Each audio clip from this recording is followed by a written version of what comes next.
The Royals are home after a long road trip, and today our country pays tribute to those in uniform who never made it home.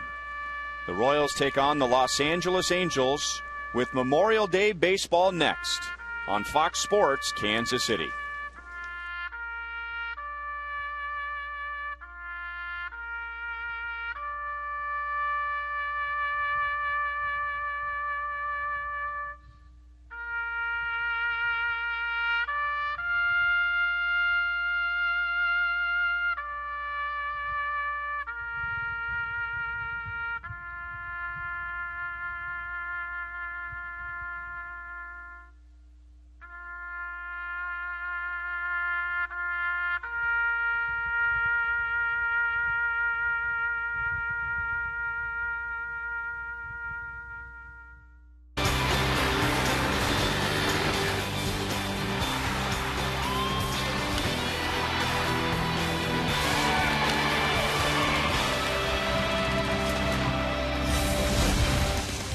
Memorial Day weekend comes to an end today. The Royals come home from a long road trip. They will host military personnel and their families, as well as the Los Angeles Angels.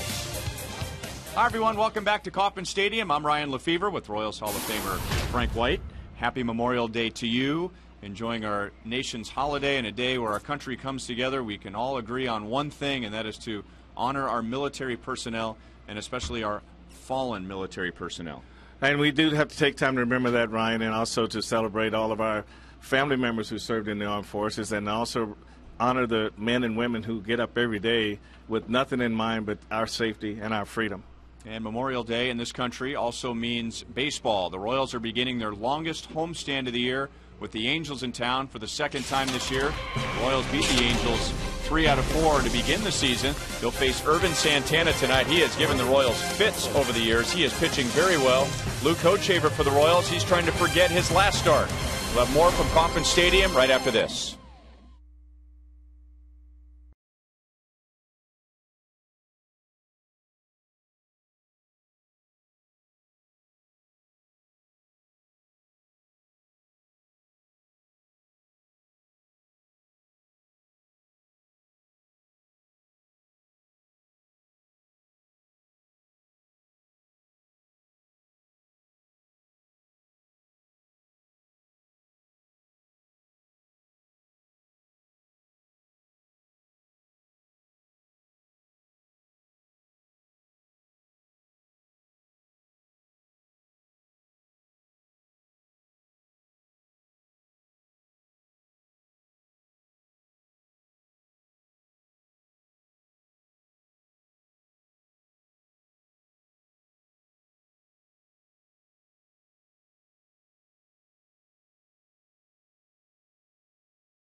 6 win.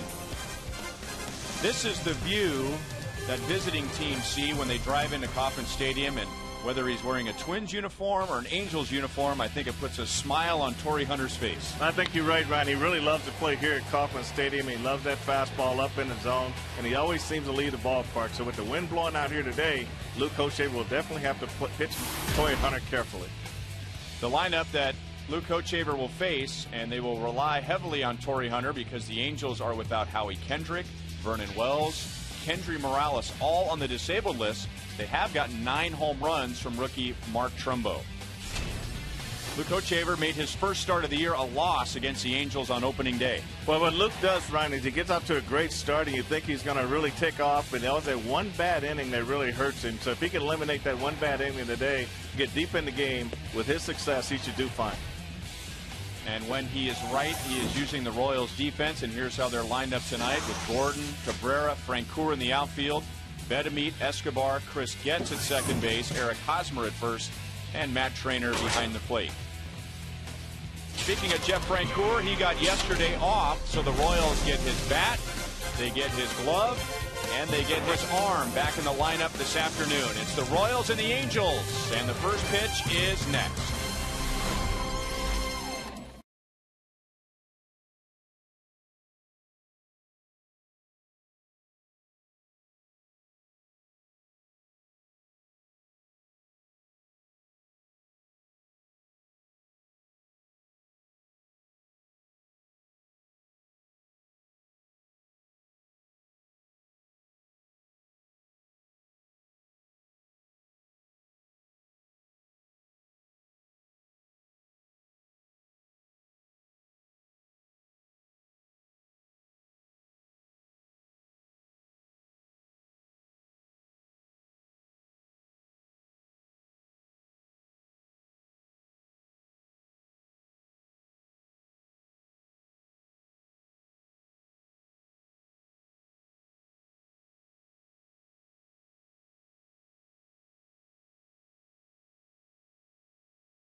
Who have done so much to help us. Log on to MLB.com or welcomebackveterans.org for more information on how you can make a difference.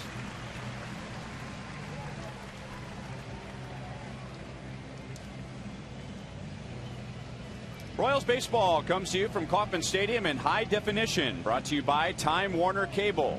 Get no fee HD with digital TV from Time Warner Cable.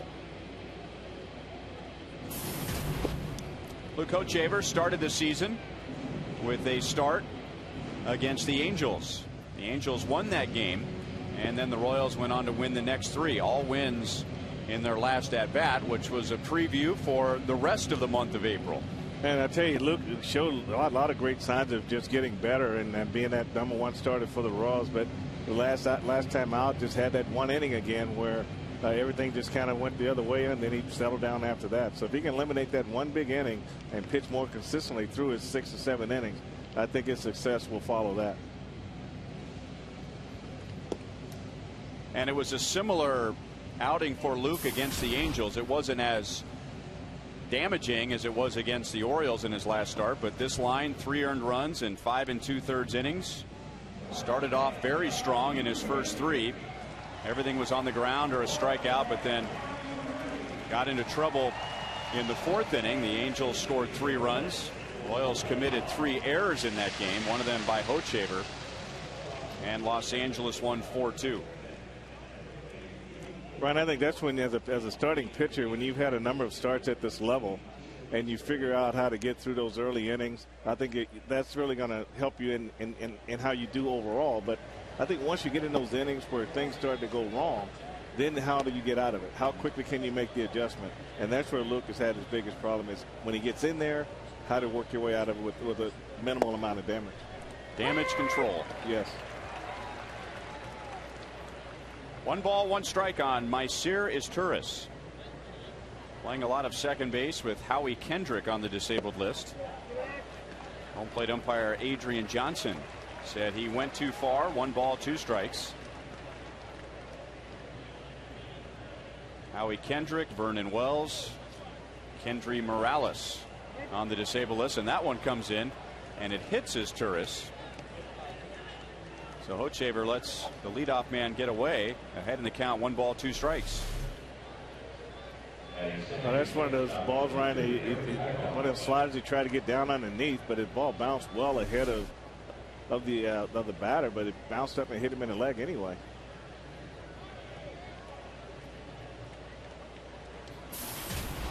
.80 degrees, 3:10 first pitch on this Memorial Day, and the time and temp is brought to you by the Parking Spot. Easy to spot, easy to park. The Parking Spot at KCI. So from one switch hitter who runs well to another, and Eric Ibar, who's having a good bounce back season, his batting average dropped by 59 points last year, and now he checks in at .313, which is the 7th best average in the league. He is a .400 career hitter at Kauffman Stadium. And I thought it would have been higher than that. Lays down a bunt. Hochevar is on it, and the throw is in time. So a sacrifice moves Izturis to second base. Well, I agree with you. When you see Eric Ibar, you always see triple. Yes, that's the first thing that comes to my mind is triple. Seems like down the first base line, down the third base line, it's always Eric Ibar ending up at third base. Luke came over the field. It's not just an outstanding sacrifice bunt. I don't know if he was bunt for a base hit or not, but just get it out there on the grass and let the pitcher make the play.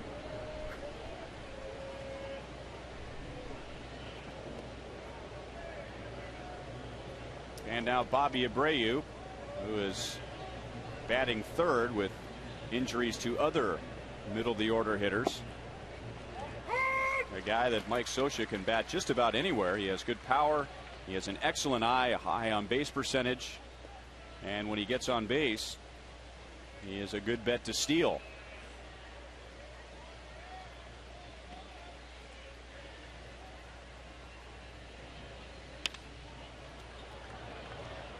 Slap towards the left field corner and foul. No balls and 2 strikes. So the Royals back from a 1-5 trip. The Angels just got done taking 2 out of 3 at Minnesota. They played 3 one-run games, and the Angels have been getting used to the close games all year. They have played 22 one-run games. Almost half of their games have been decided by 1 run. 1 ball, 2 strikes on Abreu. You know, Mike Scioscia made some comments about that, and we went through similar last year where we got a lot of base hits. We were leading the league in hitting, but it just wasn't translating into productivity, and that's why you have those late games. You get a ton of hits, but who's getting that big hit late in the game for you? Who can come off the bench and hit that home run for you? And with Vernon Wells and Kendrick on the DL, they're missing a lot of offense. That is through the right side. Izturis coming around third. Francoeur's throw is a little late. So the hit batter turns into a run, and the Angels lead 1-0.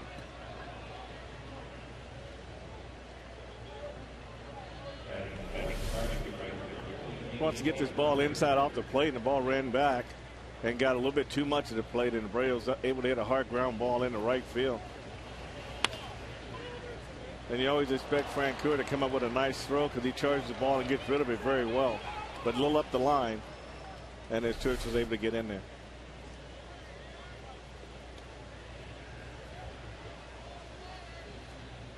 Now Torrey Hunter breaks his bat in half.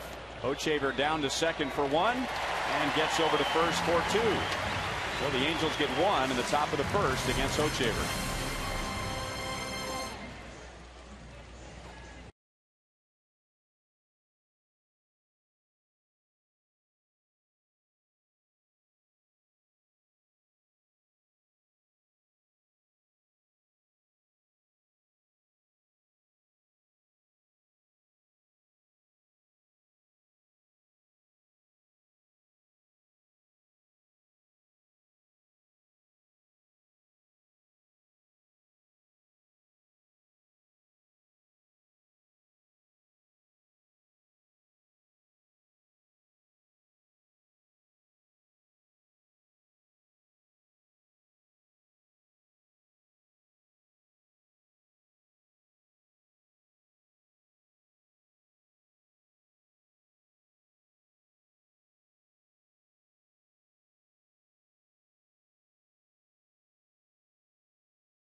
Royals coming up against Irvin Santana. We go down to the field and check in with Joel Goldberg. Well, Ryan, second day in a row that they face a tough righty with a very good slider, but Kevin Seitzer pointing out a big difference from Alexei Ogando to Irvin Santana.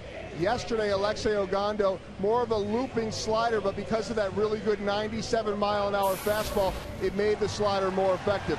In Irvin Santana's case, he may not throw 97, but he may not need to, because Seitz saying, with that slider, you don't see it until it's too late. I said, is it as good as anybody's in baseball? He said, always. It is as good as anyone's in Major League Baseball, guys. All right, thanks, Joel. Well, good point, because we did bring that up yesterday. Would Ogando serve as an effective preview for the Royals, getting ready for Irvin Santana? I think the biggest thing was whether that slider has a little loop in it or not. Alex jumps on the first pitch. Borges is back, and just like that, the game is tied.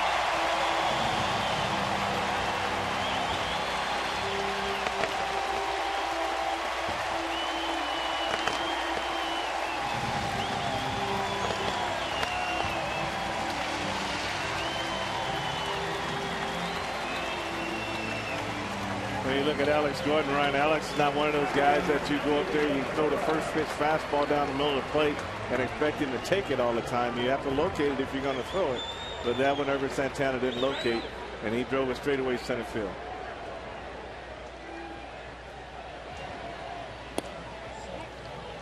Ball one to Melky Cabrera. And this is what we talked about. It's not all about being the leadoff hitter to steal bases. He's going to be able to get that fastball, and he's going to stay behind it, get the hands through, and into the deepest part of the ballpark over that ivy out there in center field.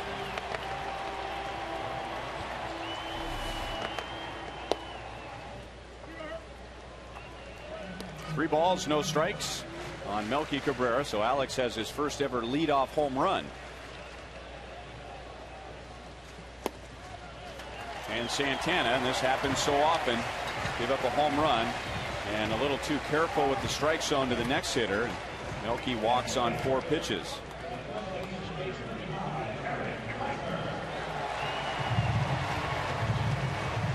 So So Gordon and Cabrera with Eric Hosmer coming up, and here's the rest of the Royals lineup today. Jeff Francoeur back in the lineup, followed by Billy Butler, who hit his first major league home run against Irvin Santana. Then Wilson Betemit, Matt Trainer, Chris Getz, and Alcides Escobar. And now Hosmer deep into the right field corner. Hunter chasing. It is gone.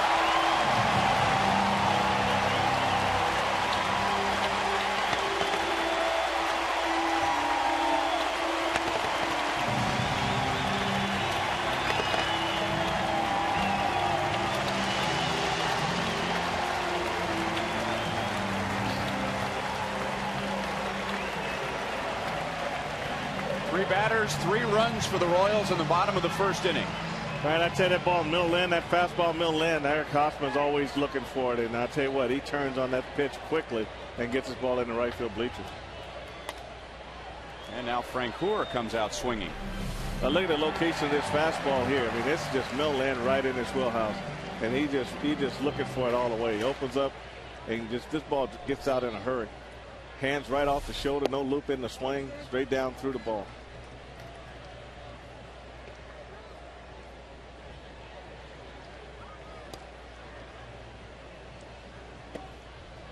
Late swing, 1 ball, 2 strikes on Francoeur, who got the day off yesterday.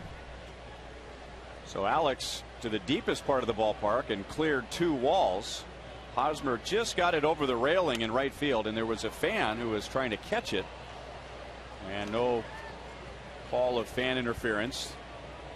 The Angels did not ask first base umpire Fieldon Colbreth to take another look at it.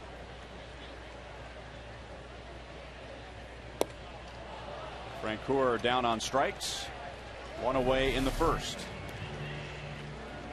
And we take a look at this fan in the front row here, and that's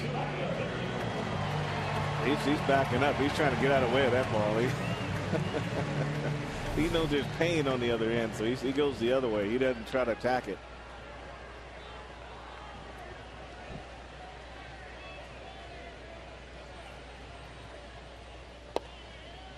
Outside to Billy Butler, who has 3 career home runs against Irvin Santana, including his first ever home run in the big leagues. And then remember last year there was that game when Santana drilled Billy Butler twice in 1 game. 1-1. Well, right now he's going after him just strictly with the slider, and as long as Billy tries to chase it, I think he'll stay there.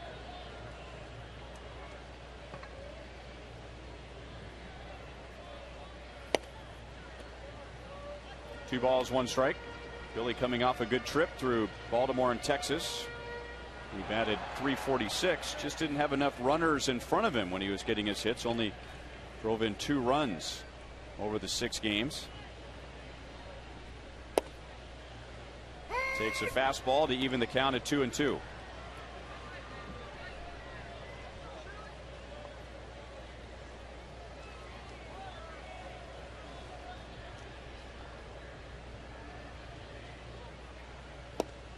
And got him with a hard slider down and away. Santana strikes out his second.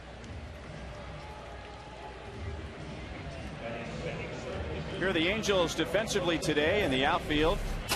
Bobby Abreu, the speedy Peter Borges, Corey Hunter with his 9 Gold Gloves in right, former Royal Alberto Callaspo. Ibar is Turris, and the rookie Mark Trumbo at first, and Hank Conger behind the plate. Fastball strike to Wilson Betemit. Betemit still above 300 at 311. The 8th best average in the American League.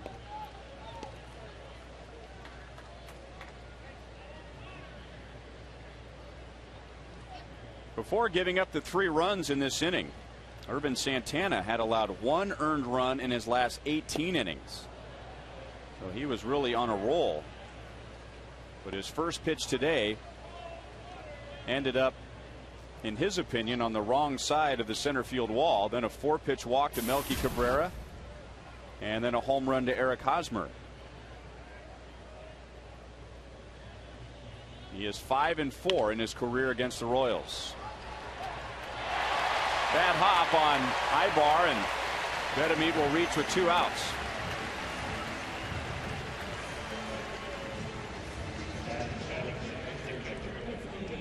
Harbaugh coming across, and his second base is right in the middle, and I'm sure he's got his eye on second base on this hop. And then when the ball did bounce, it bounced up higher than Harbaugh was expecting.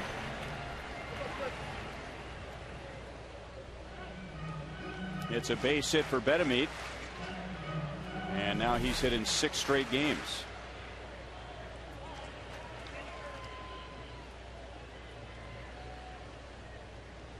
And now Matt Trainer.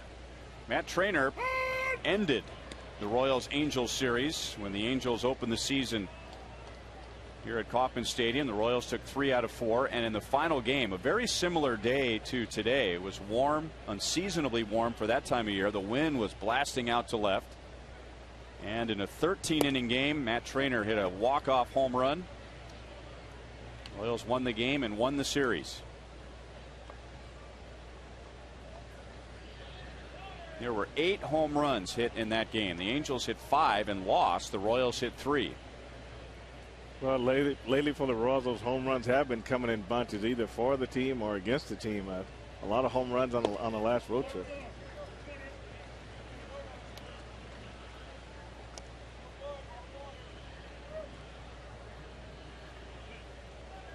Trainer with 1 hit and 11 at-bats on the trip, batting at .213.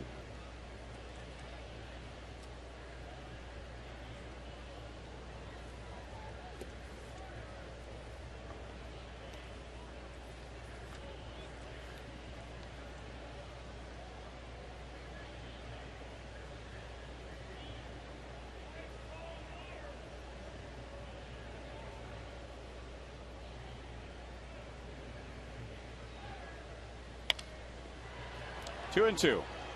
Royals are going through a tough stretch at the moment. They have lost 12 of their last 15, but they continue to be resilient. Getting that home run from Alex Gordon on Friday night to tie the game. They win it in 14. Blown out on Saturday, but came back and played well yesterday. After the Rangers tied the game in the 8th, Chris Getz with a leadoff double. The air puts him at 3rd. The Royals get a run right back in the 9th before losing. And now, in their first game back for a long homestand, they get 3 runs in the first inning against a hot pitcher. Alex Gordon with a home run to center field, and then after a walk, Eric Hosmer hits a 2-run blast.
Brought to you by AT&T, the nation's fastest mobile broadband network.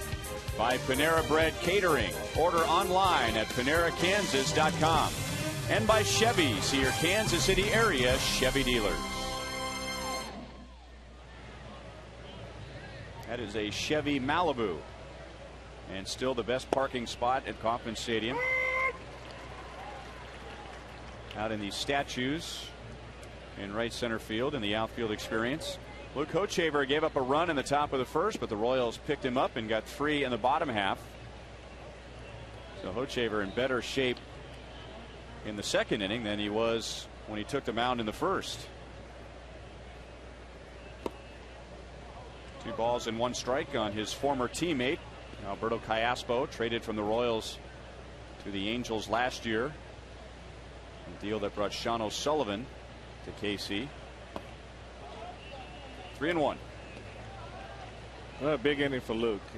He got back in the game in the bottom of the first. Now he's got to put a 0 up and get the game going the way he wants it to go. The walk is definitely not one of those things that plays into it.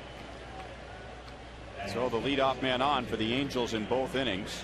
That is only the 21st walk for Hochevar this year. So his walks are down. His opponent's batting average is just .240. And now here's Russell Branyan.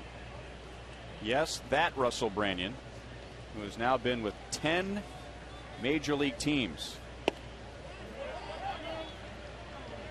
He went around 0-1. Started the year with the Arizona Diamondbacks and batted .210 in 31 games. Only had 1 home run. And with all the injuries to power hitters in the Angels lineup, they signed Branyan. He's just 1 for 11 since joining the Angels. And he's down, no balls and 2 strikes. Now, Russell Branyan, the strikeouts are always part of his game, but when he gets his pitch, he's got big time power. He can leave out of any ballpark. The Indians, the Reds, the Brewers, the Rays, the Padres, the Phillies, the Cardinals, the Brewers again, the Mariners, the Indians, the Mariners again, and now the Angels.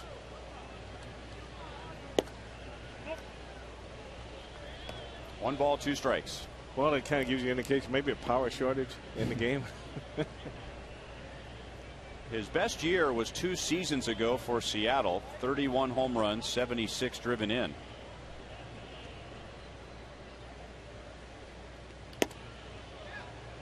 Two balls, 2 strikes. Yeah, just trying to look at the 4 pitches here to Brandon. Luke is not quite where he wants to be. He's a little all over the place on the graph.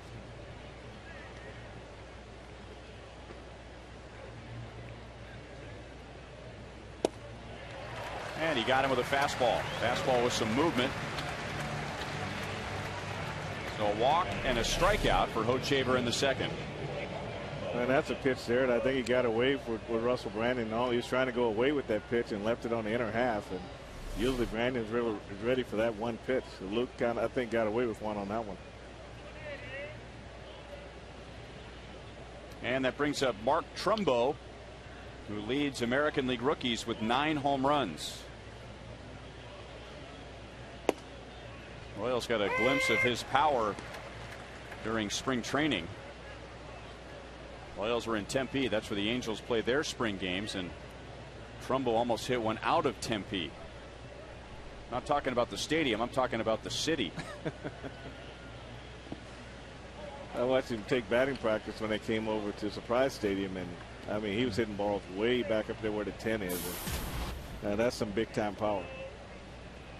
In the minor leagues last year, he hit 36 home runs, and that tied Mike Moustakas, Eric Hosmer's teammate in the minor leagues, for the most in the minor leagues last year. And in some ways, I think that says more about Moustakas than it does about Trumbo. Trumbo looks like a guy that should hit 36 home runs. Moustakas has more of a line drive doubles type of a build, but he got into 36 last year. That's a lot of home runs anywhere.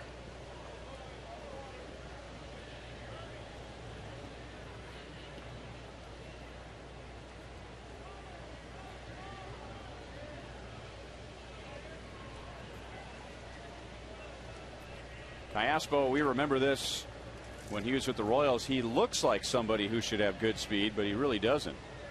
And he has only one stolen base this year with the Angels. The Angels are 5th in the league in stolen bases. 1 ball, 2 strikes on Trumbo.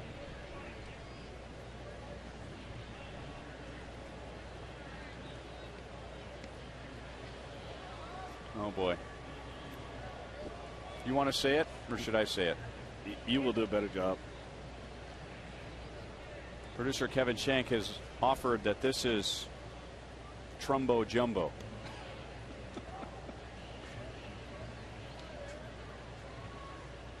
Oh gosh, it's only the second inning. Still 1 ball, 2 strikes. Well, I can tell you this. On this Memorial Day, that line will be forgotten very quickly. It just depends on what he does with the bat. If he hits like Jumbo Trumbo, it'll be there the rest of the day, probably the rest of the series. Just missed.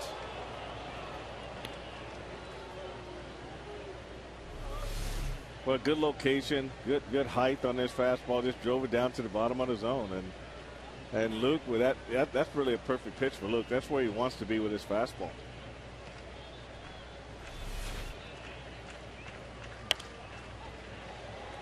At a play off to the first base side. We apologize for the different angle from our center field camera, but on a windy day and with the fountains and the water spectacular, that's blowing a lot of water out on expensive equipment. So both our camera and the Angels camera a little bit offset. They have the protective jackets over the cameras.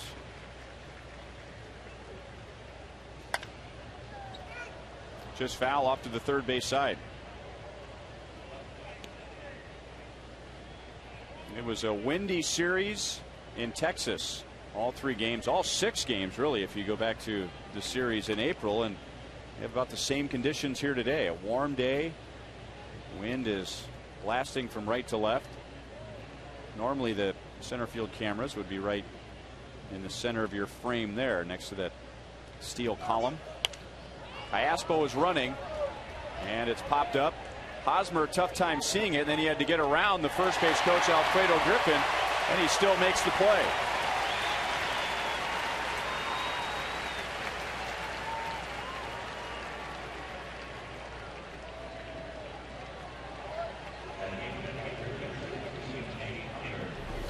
It looks like a pretty high sky, and he's using his glove best as he can to try to pick this ball up. Then when he finally does see it, he goes over and has to reach back, which makes this play more difficult. So that's when you might say, well, Eric, do you need any glasses? It's one of those tough days too, where there's enough overcast where you might not need glasses, but then there's enough breaks in the overcast where, because of the wind and the clouds moving the way they are, the conditions can change very quickly. From what you can see right there on the left side, overcast, on the right side, patches of blue sky.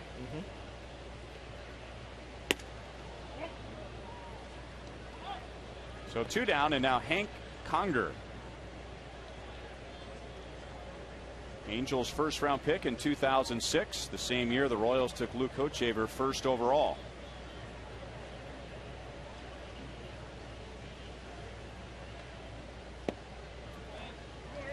Two and 0. Well, Mickey Hatter, I was talking to him about Hank Conger today, and what he'd like to see him do is when he take pitches like that, he'd like to see him look back, track the ball back to the catcher. A lot of times he'll take pitches away, but his head never goes back to the catcher once he takes a pitch, and he doesn't know where the ball is sometimes. Easy play for Hosmer. So a leadoff walk, but Iaspo never gets to second base.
You call it question presented by Sprint. The best day for a day game. Opening day, Memorial Day, Independence Day, Labor Day. 3 of those 4 used to be a doubleheader every year. Ball 1 to Chris Getz. How about you? Which one's your favorite day game? Opening day. I mean, I made the team. And you guaranteed a full house. You guaranteed the biggest crowd of the year. Yeah, but that doesn't matter whether it's a day game or a night game. What a day game? Which one's your favorite day game? Not game, just day game. Opening day in the afternoon. That's my favorite. What about? So you're gonna say Independence Day because of the fireworks and all that good stuff. Well, it depends. But we never get to see the fireworks. Well, unless you have a night game. When you're a player, you never get to see it. Right. Anyway, back to live action. 3 balls, 2 strikes on Chris Getz. 5 runs scored during the road trip. And had that double leading off the 9th inning yesterday because of the error by Nelson Cruz. Got to third base. Alcides Escobar got him home. The Royals had regained the lead in the 9th before the Rangers won it in the bottom half. This and every Wednesday, it's Inc. Student Night and Local Music Showcase. You'll get a $7 game ticket, pregame happy hour specials, and enjoy one of KC's best bands. This week features music from the Barclay Martin Ensemble before the Royals take on the Angels, another 3:10 game. So that's Wednesday. For more details, go to Royals.com/student night.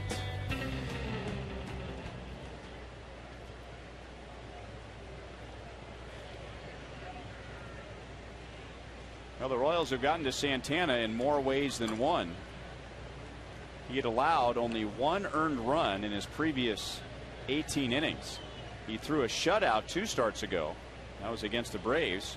The Royals messed that up with 3 runs in the first inning.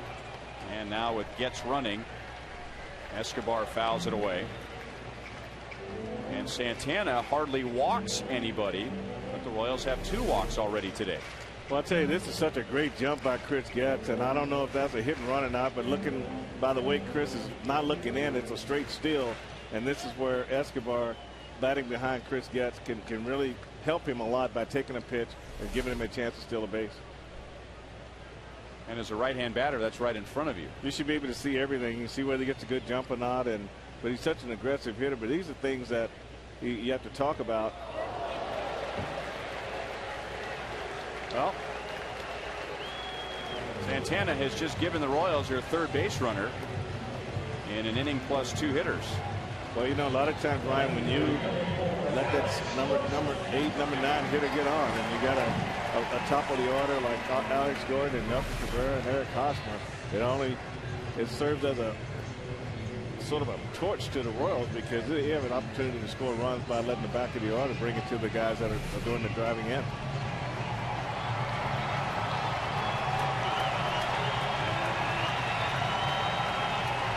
Well, 2 on, nobody out. Let's see what Santana does with Alex Gordon. I bring that up because he tried to start Alex off with a fastball in the first inning, and Alex hit that first pitch over 2 walls in center field. This fastball is down for ball 1. Well, a lot of times it's all about location, and he left this one down the middle of the plate, and Alex was ready to swing on the first pitch. And I think that's the beauty of having him in the leadoff spot, because you're not saying go up there and walk. You know, this is what you're looking for, an extra base hit in that first inning to give you an opportunity to score. Borderline call goes Santana's way. 7 home runs for Alex, 29 RBIs. He had 2 home runs during the road trip. A big home run for the Royals on Friday night to tie the game against Neftali Feliz. Late swing, and a foul ball rattles around. 1 ball, 2 strikes.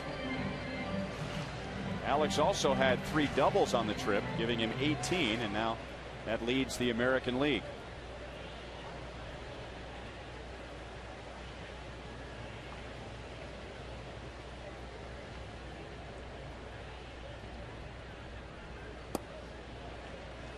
Two and 2.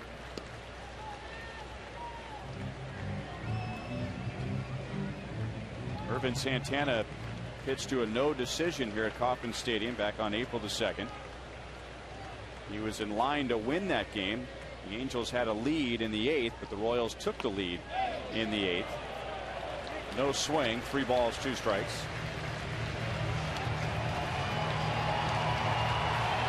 Royals won all 3 games against the Angels here in April in their last at bat. A couple of walk-off home runs. Keila Kaihue. That got the Royals their first win of the year. And as we talked about last inning, Matt Trainer finished the series with a walk-off in the 13th. Alex pulls it foul. Still 3 balls, 2 strikes. So the Keila blast that came on a Friday night. Saturday afternoon against Kevin Jepson. The Royals rallied in the 8th inning. Matt Trainer hitting an RBI in that inning and then going deep in the 13th. That was on a Monday afternoon, and the Royals took 3 out of 4 from the Angels. Alex walks, so 2 walks and a hit batter. And the Royals have the bases loaded, nobody out in the 2nd inning. In a bases loaded situation, the first hitter in a bases loaded situation can always determine whether you have a big inning, get a big inning out of this or not. If Cabrera is able to get a base hit here, then the Royals could actually break this game wide open. This is a rare outing for Santana. Before today, he had made 11 starts, and in 10 of those 11, 2 walks or less. And the only other start, he only walked 3. He's walked 3, and he's hit a batter so far today. And he misses badly to Melky Cabrera. And now pitching coach Mike Butcher, originally out of the Royals organization, is concerned. And he's going to go out and see what's wrong with Santana. Royals have the lead. They have base runners, and they are slowly wearing down Santana. 41 pitches, and he doesn't even have an out yet in the 2nd inning. Just basically seeing a lack of command from Santana, not hitting his target, and every ball is down in the dirt. So he just needs to make some kind of mechanical adjustment to get himself back on track.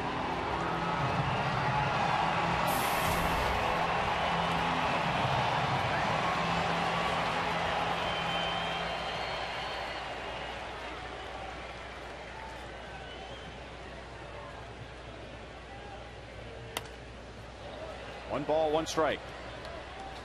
Melky had 6 RBIs during the trip, 4 of those in Baltimore. He has just worn out the Orioles.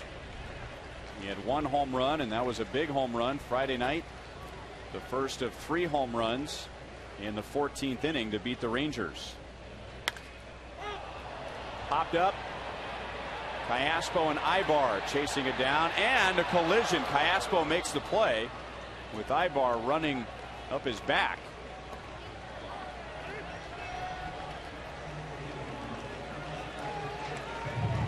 So they'll talk that over. Remember, those two were known as Dos Hermanos in the Angels organization, coming up through the system together. But that's when Callaspo was the second baseman and Ibar was the shortstop. Well, that's true. And right here, you know, Chris Guest goes back to tag, so he's looking for someone to catch it and be off balance, and he could have easily went into home plate on that tag play.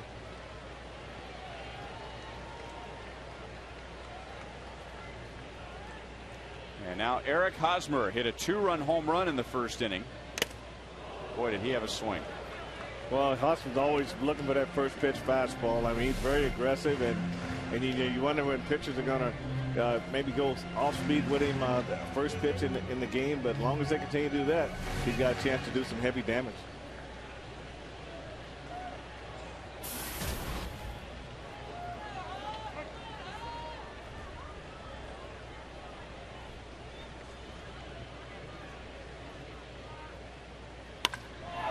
Stroke to right field and deep. Back goes Hunter, and it just stays in the park. 2 runs will score. Gordon is held at 3rd. And Eric Hosmer in the first 2 innings has tied his career high with 4 RBIs. And this is an absolute line drive. There's a fastball down, and he gets through this pitch. I mean, this ball is a bullet. He gets the ball up higher. This ball is into the seats right here. And he said the first pitch was up out over the plate. This is down and in, and he got all of it. And what a nice swing. Now the infield in halfway for Jeff Francoeur, and he hits one to left field. Abreu gets behind it. Alex is tagging. Abreu's throw comes in on a bounce. It's cut off. And the Royals take a 6-1 lead in the second inning.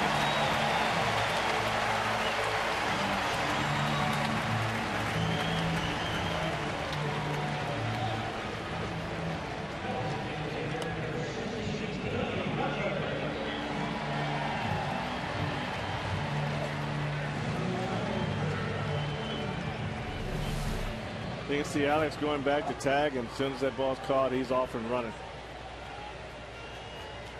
I still don't like that going head first at home plate, but that's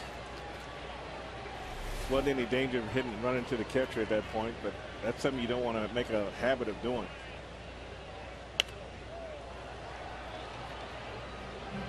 Fouled away by Billy Butler. He struck out in the first inning.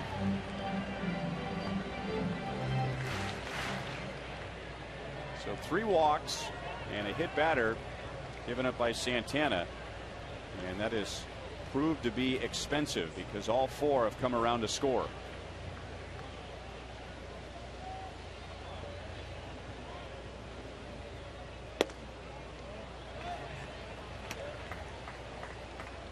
I think the Angels 1 ball, 1 strike. Right, I think the Angels find out pretty quick that Eric Hosmer can hit a fastball.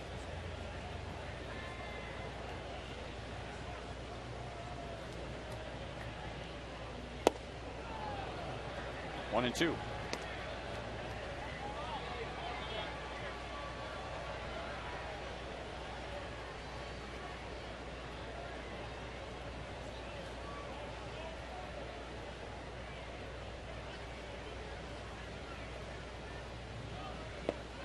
And got it with the slider again. However, the Royals come up with 3 for the second straight inning.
It's what America's made of. And by steel.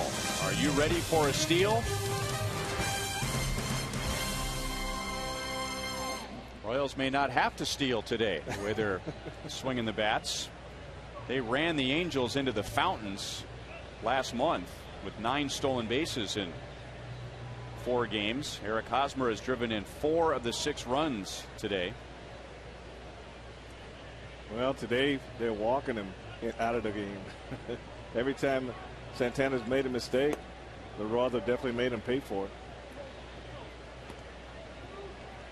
Peter Borges, number 9 hitter, batting at .241. Now Outstanding speed. The Angels feel like he is the best defensive center fielder in the American League. He has had issues with strikeouts. This is his first full season in the big leagues, or at least that's the plan for the Angels. This will be the first full season, but he is third in the league in strikeouts. It's interesting, a couple of guys you wouldn't figure to be strikeout type guys. Austin Jackson of the Tigers, who leads off and is very fast, and then Peter Borges. The Angels would like to see him lead off someday. Those two guys, along with Adam Dunn, you figure he's going to strike out a lot. They're up there among the league leaders in strikeouts. Well, they definitely are. Austin Jackson is a little bit better offensive player at this point. A little bit more power. But you're right. Both guys could be very good leadoff guys if they could just cut down on the strikeouts. And Borges is almost Gerard Dyson-like, where there is no routine play. So Escobar with the quick transfer, getting it over to first base, and one down.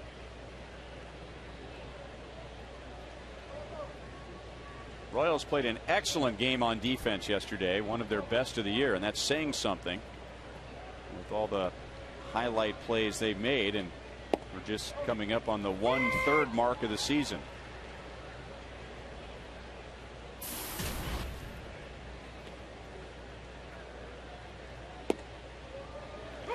No balls, 2 strikes.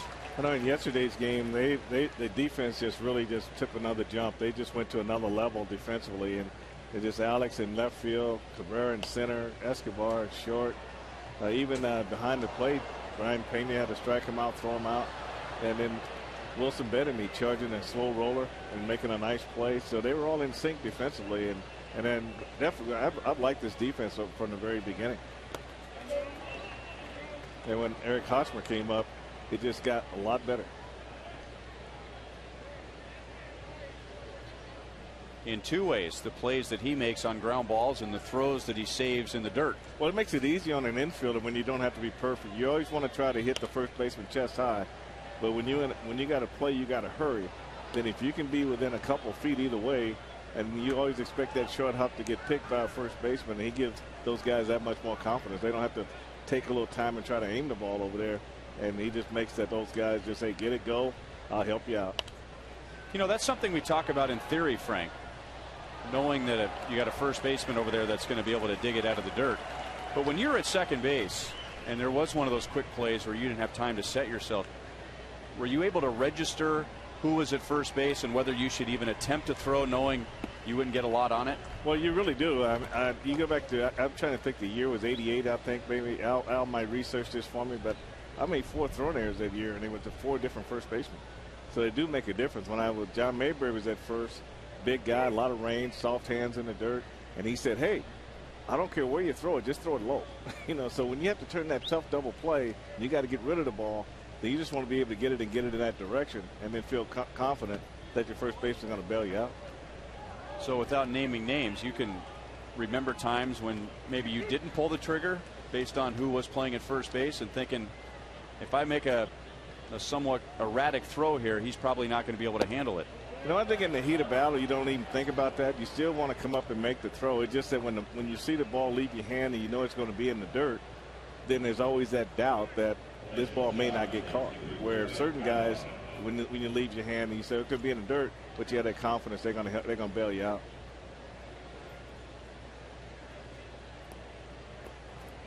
Seven combined runs, 5 combined hits, and in addition to that, we have had 7 combined free batters. Hochevar has walked 2, he's hit a batter. Santana has walked 3 and hit a batter. And of those 7, 5 have come around to score.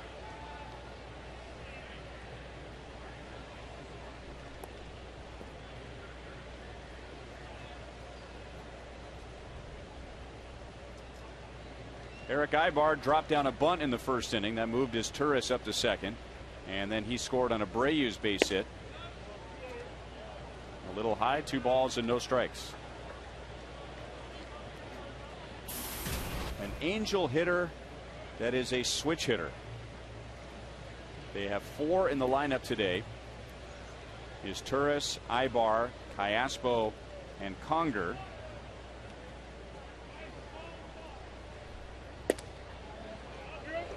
3 balls, no strikes. They have Reggie Willits on the bench. They have Kendry Morales on the disabled list. Those guys are switch hitters. And I've said it before, Frank, there's a tree somewhere. Only the Angels have been able to find it, but when they need to, they go to that tree and they just pluck another switch hitter off of it and throw it into their minor league system. Well, I tell you what, they've done a great job. Most of these guys have been converted once they got in the system, and I think there's a body weight to it somewhere where they just guys that are in the middle of the infield who can slap the ball, and you just take. I think that's kind of where it comes from, and then they play so much baseball in Dominican Republic, and they can experiment a lot of times, and a lot of it starts in every team has a school. In the, out of the country, and these guys, when they're coming up, they can even learn there. So I've managed against them in AA when they in Arkansas. Same thing. Caspo, Ibar. A lot of those guys were switch hitters. 3 balls, 2 strikes. I'll add another name to the list. He's not originally from their system, but eventually came up through their system with Sean Figgins. And at one time they had Izturis, they had Figgins, they had Ibar. I mean, just one fast switch hitter who was very good on defense after another. Right, Reggie Willits was one of those guys also that was on that team. Izturis runs, and that's ball 4. So 2 on with 1 out. We were talking about the defense from yesterday. Let's look back on some of those defensive gems in Texas. Well, it starts with Alex, and we've seen Alex go to the line as good as any left fielder in the game, and Cabrera running full stride makes a nice over-the-shoulder catch. And here's the strike him out, throw him out by Brian Pena. And then this is Escobar's signature play of the year right here, going in the hole and making a strong throw to first base.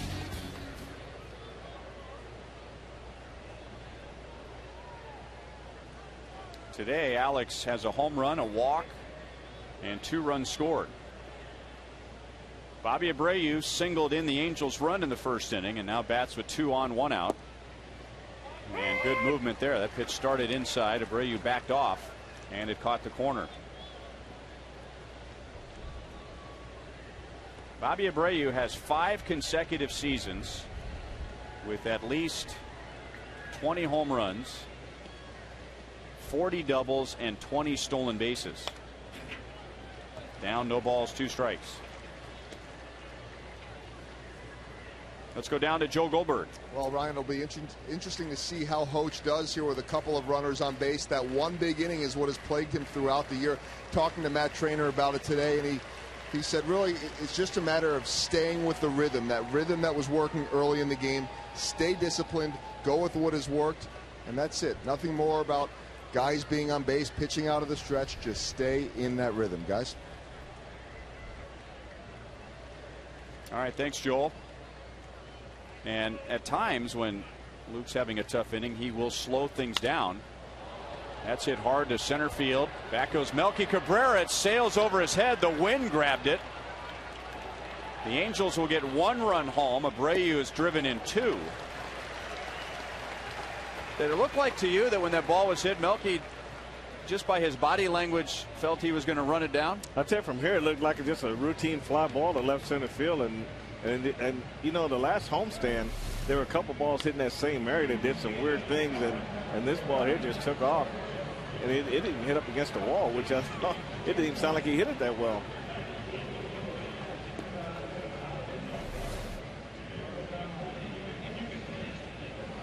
Well, the wind is favoring that part of the ballpark, and Abreu got it up into the jet stream. And before Cabrera knew it, that thing was sailing over his head, and it just barely stayed in the park. That, by the way, was on an 0-2 pitch.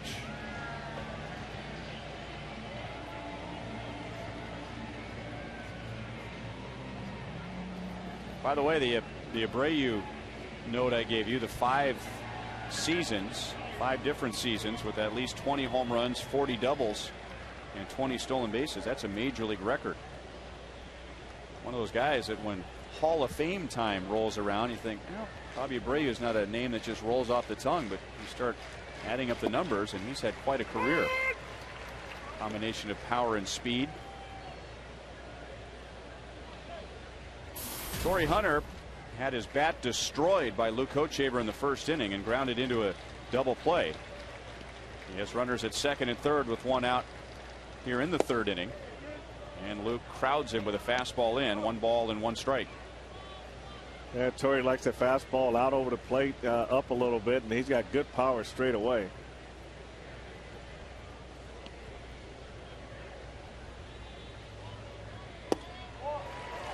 Took a little off, and it was enough. 1 ball, 2 strikes. Yeah, great changeup by Luke.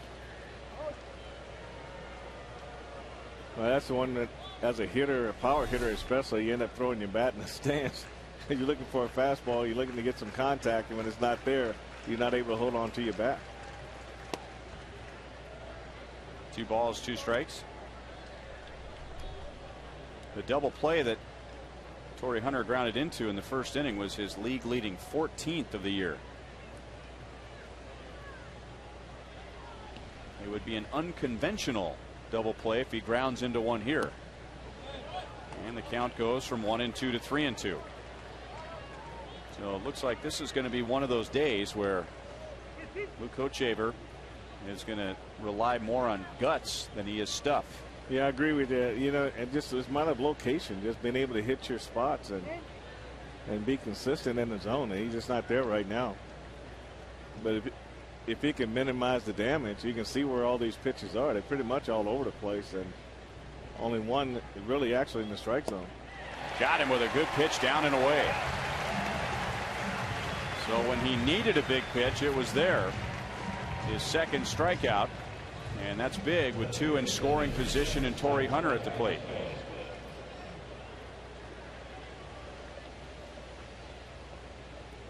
That's one of the better sliders he's thrown all day. Good. Torrey Hunter had a good look at it, thought it was a fastball, and at the last minute the ball goes down and away.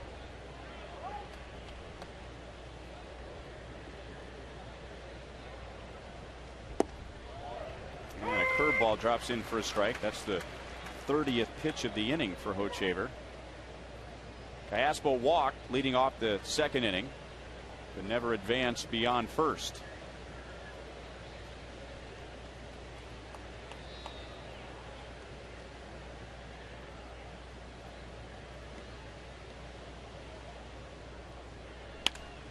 Another breaking ball, and that's slapped into left field. A run scores. Abreu is held at third. So it is 6-3. So Caspo picks up Torrey Hunter. Well, one thing that Alberto can do is hit, and he doesn't try to do too much. The fastball's away. He just takes it and slaps it in between the 6-hole and the left field. Alex Gordon is cheating in a little bit, so they're only able to score 1 run on that base hit. You figured the big out in the inning would be the strikeout to Torrey Hunter. Huge. That's a huge out. But then Caspo comes through. And now fouled away by Russell Branyan. Branyan struck out on a looked like a good cut fastball tailing in on him in the second inning.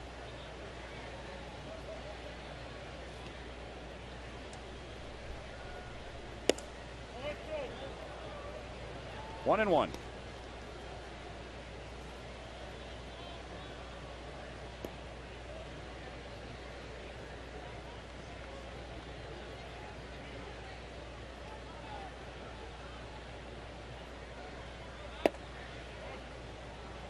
Two balls, 1 strike.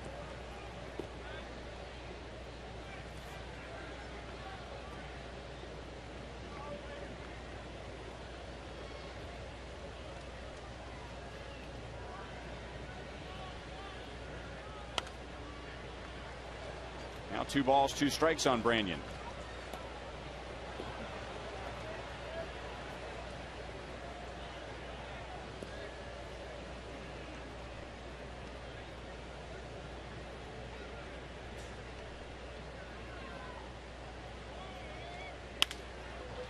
Getz has to run in from right field, and he throws out Branyan, so the Angels take advantage of 2 walks, and it's a 6-3 game.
Missouri native Kevin Boldridge, who joined the Navy in 1972.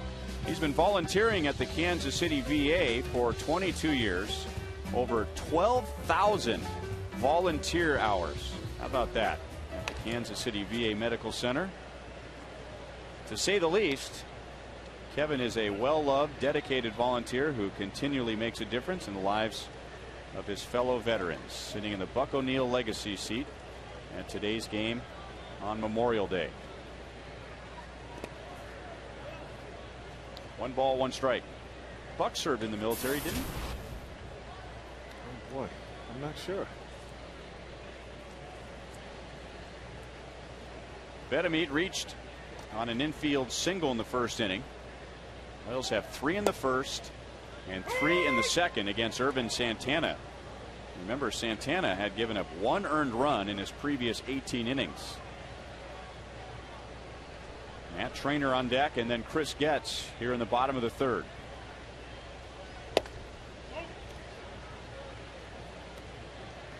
Two balls, 2 strikes.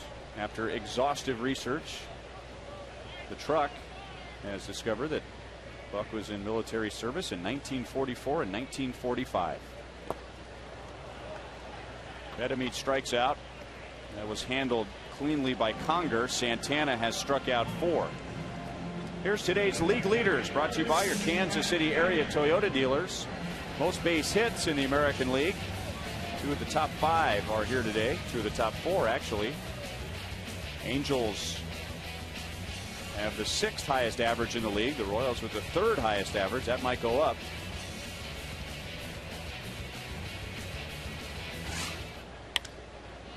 Now Matt Trainer jumps on the first pitch. It's going to be a long run for Torrey Hunter, and he won't get there.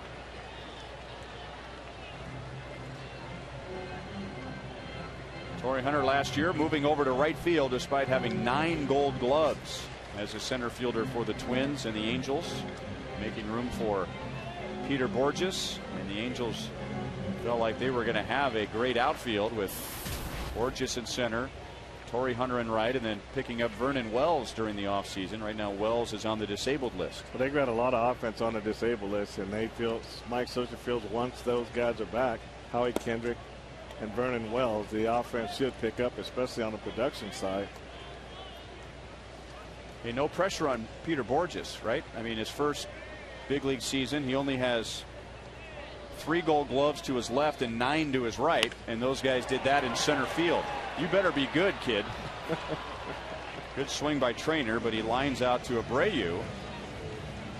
And Bobby Abreu has won a gold glove in his career. 2 down in the 3rd inning.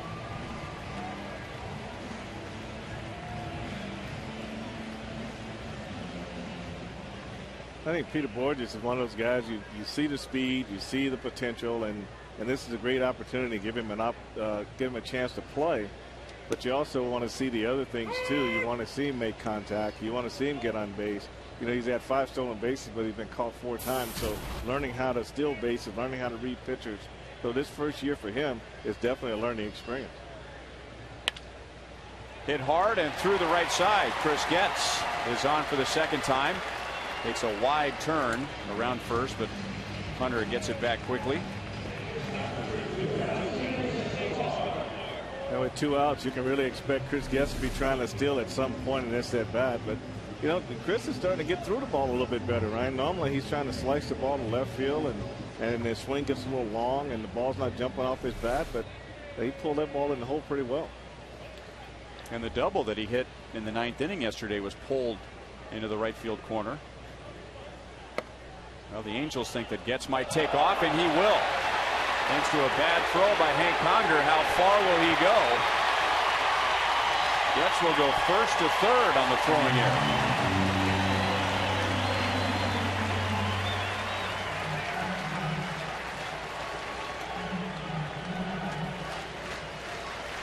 I think when catchers want to throw behind runners, I think when you're the guy receiving the ball at the base, you got to see the ball in the dirt. So your number 1 priority there is to block the ball and try to keep it from getting by you. But Trumbo let this ball get over his shoulder. And Chris Getz was was able to go first to third real easy on this play, but just block the ball. You know, it looked like to me too, Frank. It looked like even a perfect throw And Getz is safe. Royals trying a little safety squeeze. Just looking at that replay, even if the throw was on target, Getz is back. So just because you pitch out doesn't mean you have to throw the ball. Doesn't mean you have to throw. You still have to be able to see distance, between the runner and the base. You call a play, you put it on, but you have a right to back off of it. Who covers home plate on this play? The catcher's got to stay home. He can't follow this ball. I mean, that's what this is, just a young catcher trying to learn how to play this position up here, but that ball goes down the line. You got a man on third. You got to stay home. Conger, if he chases it, he better make sure he picks it up and records the out at first. In case you're wondering, Adrian Johnson, the home plate umpire, would not be available for a throw to the plate. Popped up to the right side, and Trumbo is there, so the error does not hurt the Angels. And at the end of 3, the Royals lead by 3.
Well, before the inning began, Tim Scott brought a young lady onto the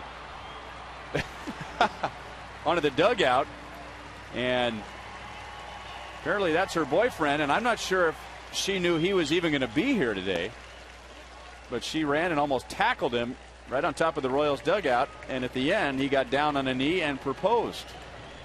So how's that for a Memorial Day celebration? That was awesome. Like Kevin Shanks said, she ran through the stop sign. She was at a full sprint. You can only imagine what a surprise that is when you have a loved one come from overseas and you don't know it. Unbelievable.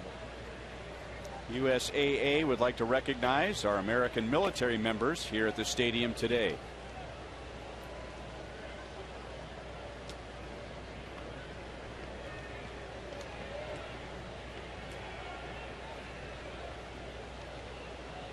He did a pretty good job of blocking the plate, I will say that, because she was coming in hard. Pass Escobar, and that's an accomplishment in itself. So Mark Trumbo, who is known for his power, gets one up the middle for a leadoff single.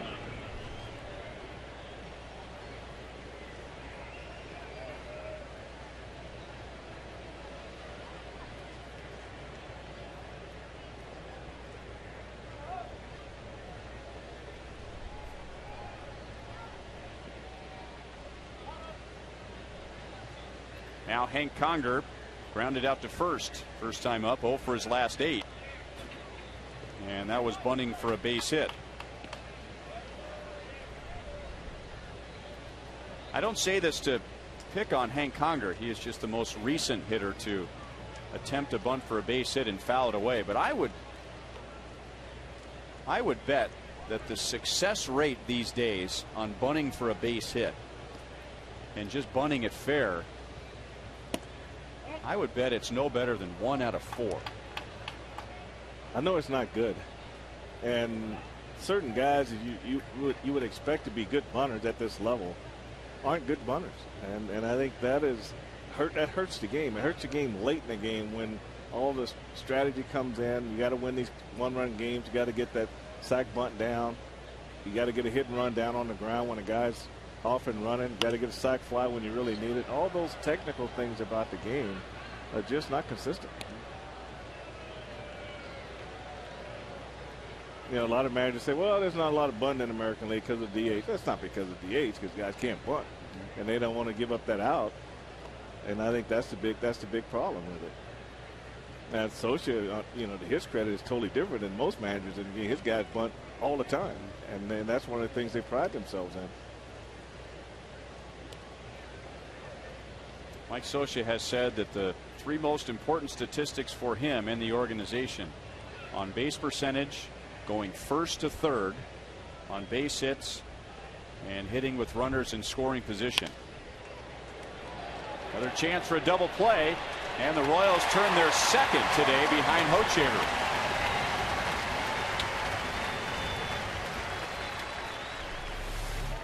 That's a really nice double play. You can see Chris Guest come across the base, and that allows him to have the balance to make the throw and then jump around the runner coming in. A nice double play.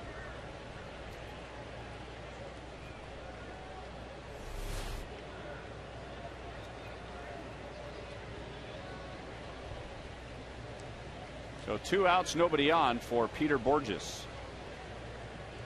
And he would be a threat to bunt, and he bunts it foul.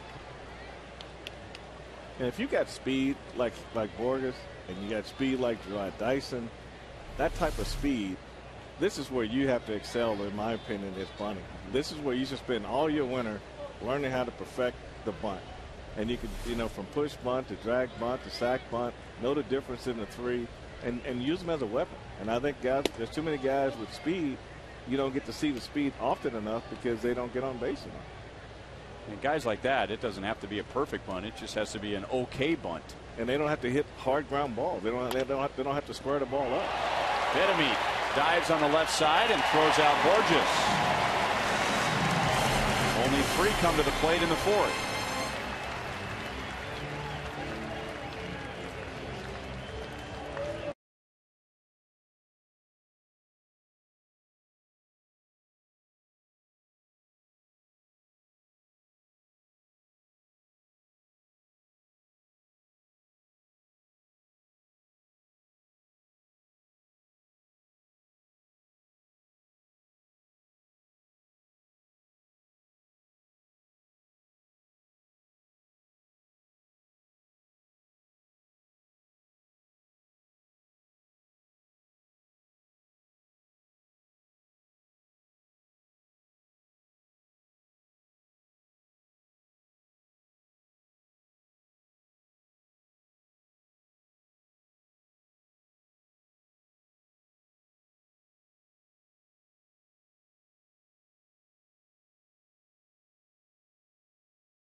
Would like to recognize our American military here at the stadium today. Happy Memorial Day. The Angels will be here for 3, then Minnesota for 4, beginning on Thursday. Friday night is the next Buck night, and fireworks Friday. 7:10 game. So that means for you, hot dogs, small Pepsi products, and peanuts, just $1 each, and then fireworks presented by Hy-Vee and Pepsi after the game on Friday. 1-1 to Alex Gordon, who led off the bottom of the first with a home run on the first pitch thrown by Ervin Santana. Then he walked and scored in the second. Royals with 3 in the first, 3 in the second, and Santana turned in his first scoreless inning in the third.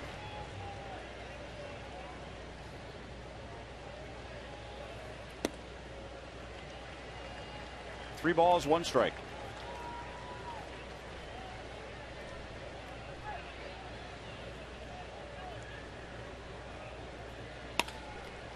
Off of Santana, runs it down, no play.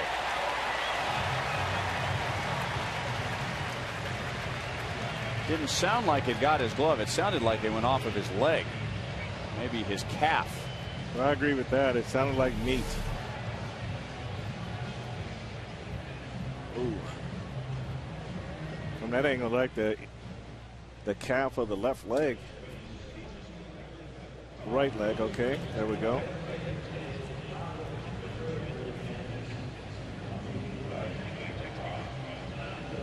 This is one of those injuries that Santana might be able to pitch through for the rest of this inning and maybe the inning after that, but if it got him on the right spot, it's going to slowly swell and stiffen up.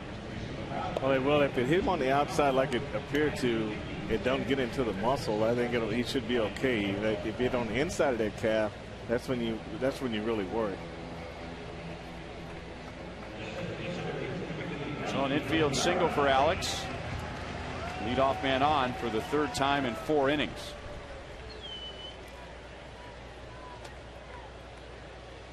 Here's our Roadrunner Turbo speed pitch comparison. Hello. Alex runs, and Trumbo will go back to the bag. So anyway, the Roadrunner Turbo speed pitch comparison.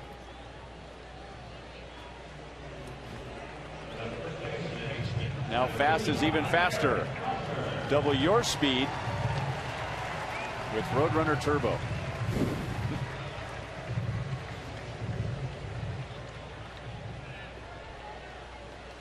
So Santana at 96, Hochevar at 94. Eric Hosmer has driven in 4 runs, and he has Alex Gordon at second base with 1 out.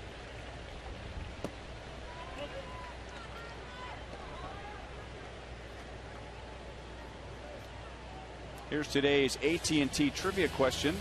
Who are the 2 Royals rookies with the most, and it's 7 RBIs in a single game? 1 ball, 1 strike. 2 Royal rookies, 7 RBIs in a single game. Well, let me see. I'd have to put Carlos Beltran as one, maybe. He was Rookie of the Year. You might have to go all the way back to Bob Hamlin. Maybe he would be one guy that's capable of doing that. But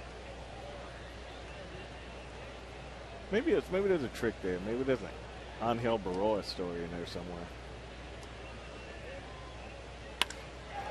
Drilled to center field. Borges able to make the catch.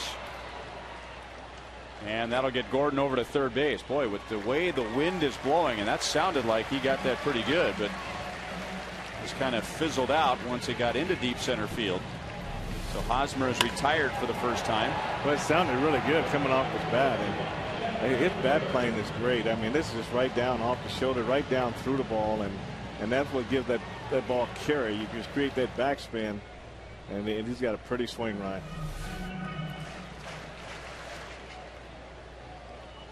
How about Kevin Seitzer? In the house.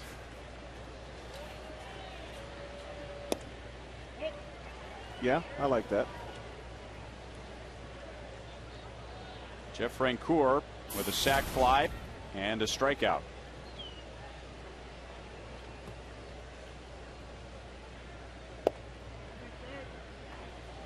2-0.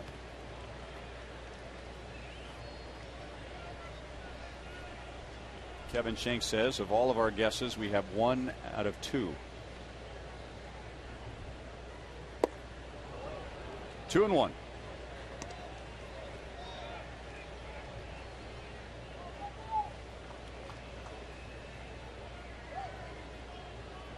How about Carlos Fabulous?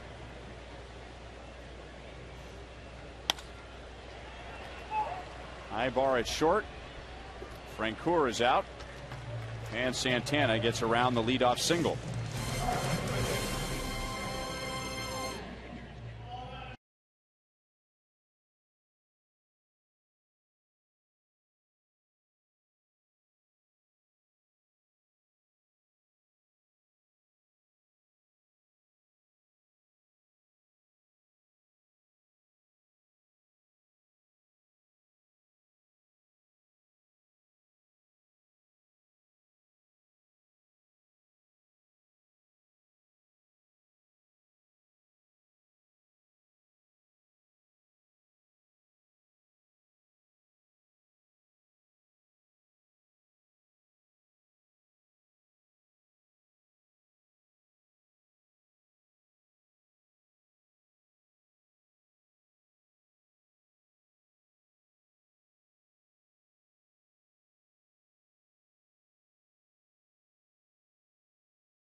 Trip going just 1-5 in Baltimore and Texas. Royals scoring 6 runs in the first 2 innings today. Well, Ryan, I tell you, Alex Gordon and Eric Hosmer ambushed Santana pretty early on his fastball, and they also put up another 3-spot. So that's a good early game production from them. Now the game's kind of settling down and becoming a ball game.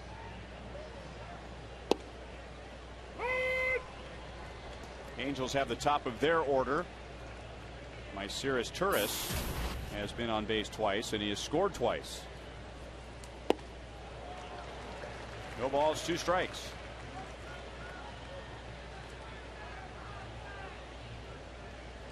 Here's Turris, Ibar, and Abreu. Attaboy.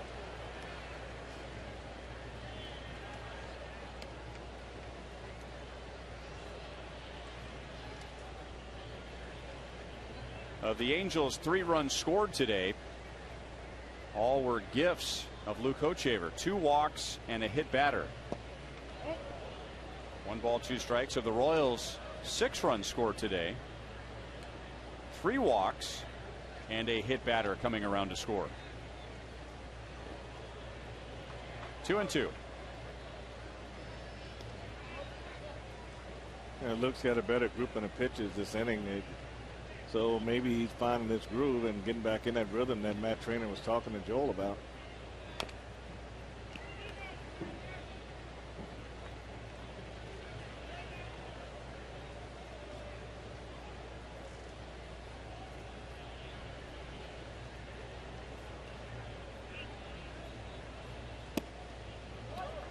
Three balls, 2 strikes.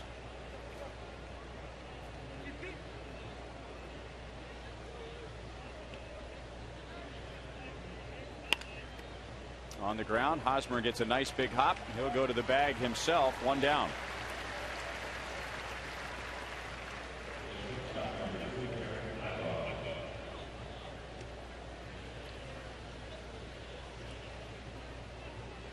And now Eric Ibar, who has a sacrifice bunt, and then he walked and scored in the 3rd. Javi Abreu has driven in 2 runs. Alberto Callaspo 1 for the Angels. On the Royals side, Eric Hosmer has driven in 4. Jeff Francoeur and Alex Gordon have driven in the other 2. 0-1 on Ibar. As part of our Fox Sports Supports charitable initiative, we are proud to wear these pins during our 2011 MLB on Fox Sports Kansas City season to stand up to cancer in their work to fund groundbreaking research that helps accelerate treatment to patients. Matt Trainer, nice play, decent bunt. Ibar with good speed. There was no room for error, and that was a very acrobatic throw by Trainer. Well, what the catcher's got to do is get the pitcher out of the way early, and that's what Matt Trainer did with Luke Hochevar. He calls him off, makes a good 360 spin, and I tell you what, look at how much help Hosmer gives this throw. I mean, he just got such range over there for his size, and I'm a believer like you, Ryan. A very good left-handed first baseman with height is crucial to making some plays look a lot easier.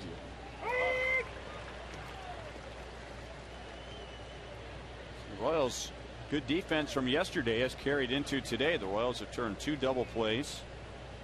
Nice play there by Trainer. Wilson Betemid made a diving stop on a ground ball for the final out in the 4th.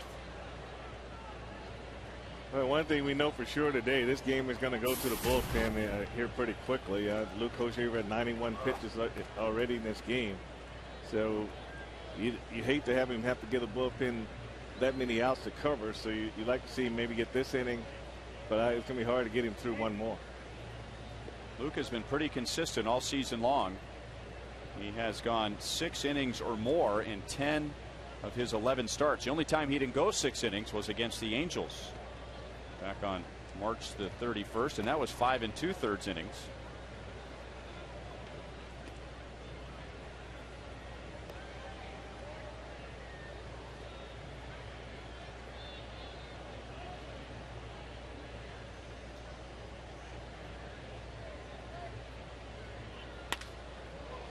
Lined into left center field, and Luke's had a bad time with Bobby Abreu today, and now that skips past Gordon and goes to the screen in front of the scoreboard. Bobby Abreu has his 2nd double and his 3rd hit of the day. Second time Abreu has gotten a base hit today, down in the count.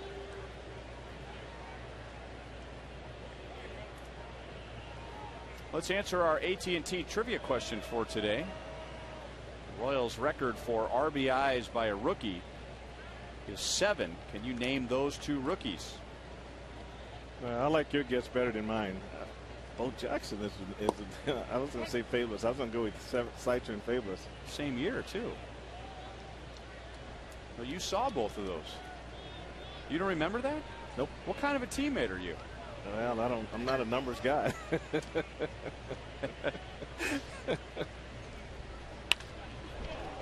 Bullet into center field. Abreu will be waved home. Melky comes up firing, and it's up the first base side. So with 2 outs and nobody on, the Angels get a double. Torrey Hunter gets his first hit, and now it is 6-4.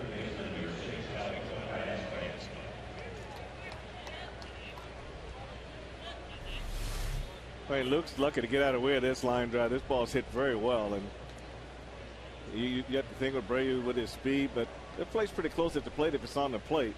The ball was hit that hard, but Melky came up, made a nice throw, but Abreu had slid in ahead of the throw.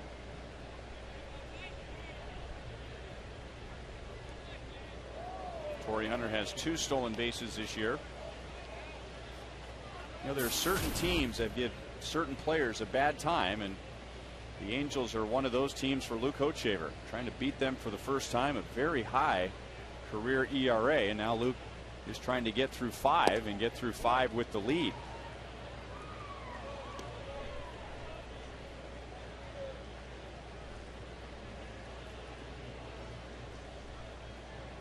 At the end of 2 innings, this was a 6-1 Royals lead. 2 balls, no strikes. Callaspo is walked, and he is driven in a run.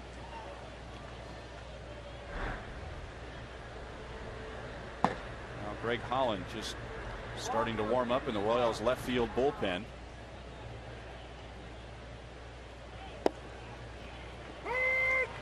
Two balls and 1 strike.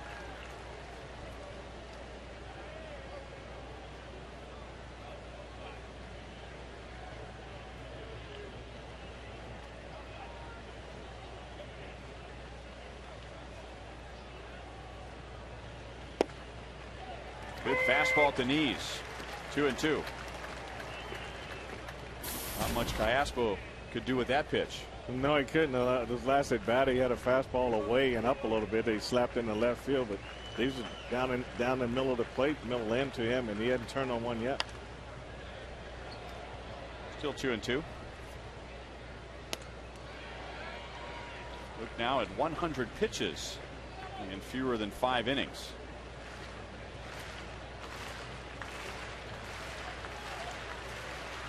I think Ned's going to do everything he can to let him try to work through this inning, but at some point he's got to make a decision if he doesn't record this third out.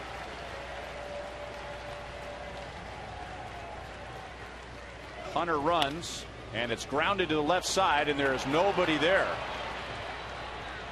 So an excellent job. Alberto Callaspo picking on the right side of the field. The cover man was shortstop Alcides Escobar. Well, the pitch is supposed to be away, and I can see why I couldn't understand why Chris Getz wasn't covering on this one with a pitch away. And, you know, Carrasco hit a base hit through that last time around. So that's one of those situations where the Royals middle infield is guessed wrong.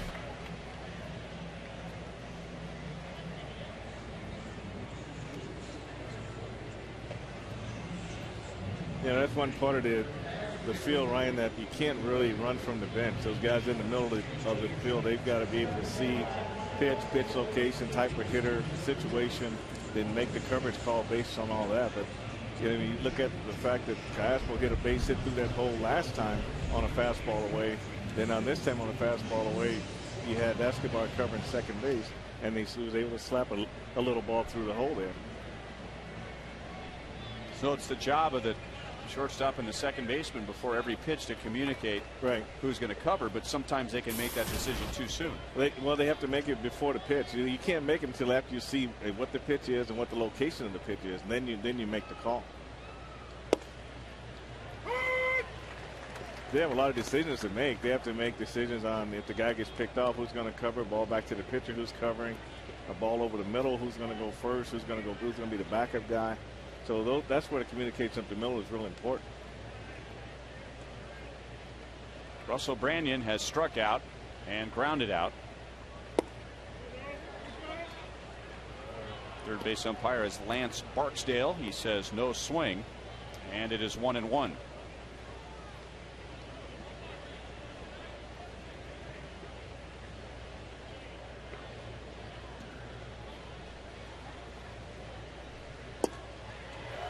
Going for it all. Branyan only has 1 home run this year, so a guy known for his power. But in 75 at bats, 1 home run, 3 RBIs. That's what the Angels and the Diamondbacks combine. Shallow center, long run out Escobar, and coming up for it is Cabrera.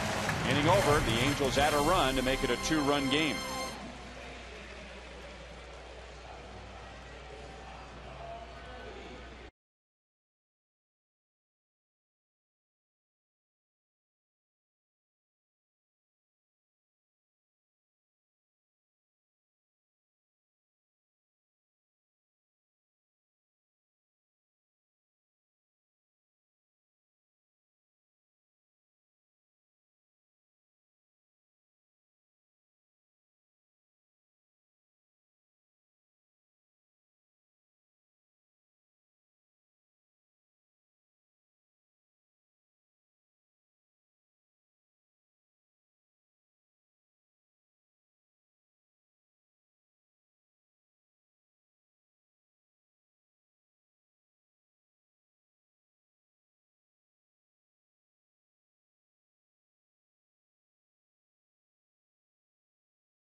Coach Havers Day. Royals by 2 to the bottom of the 5th.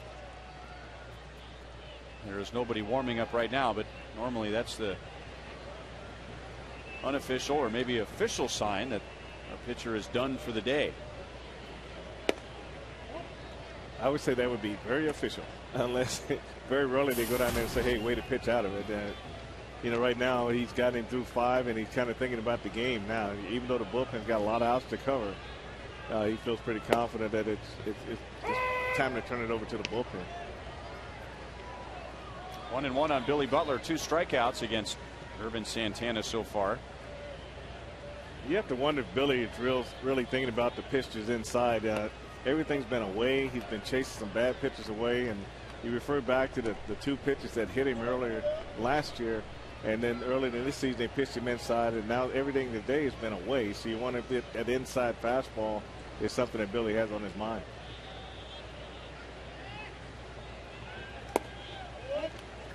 Three balls, 1 strike. Well, you hit him once. Maybe he hit him on purpose. Maybe he just had a pitch get away from him. But when you hit him in back-to-back plate appearances, that's going to be in the back of your mind. We just wanted to look at the type of pitches that he's striking out on, and that's that slider down and away. And most times you're going to be successful against Billy is when you pound him in with fastballs and go away. But he's doing a better job this time laying off the pitch away. That is a season high 4 walks for Irvin Santana. Coming up on Saturday, it's the Royals and the Minnesota Twins at 6:10. And the first 20,000 fans receive this Willie Wilson bobblehead presented by Farmland. So Buck Night and fireworks on Friday and the bobblehead on Saturday. Royals.com/promotions for a full list of upcoming promotions during this homestand. Ball 1 to Wilson Betemit.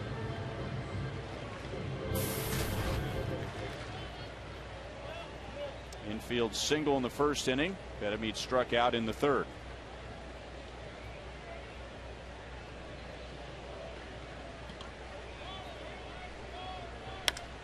On the ground to first. Trumbo turns all the way around, goes to second, and then returns to the bag and gets the throw from Ibar. 2 down.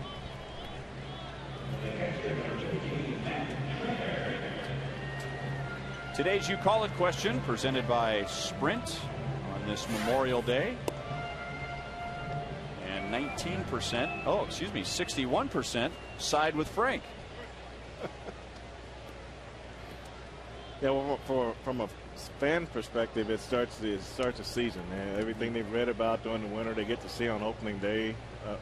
But from a player's perspective, it means you made the team.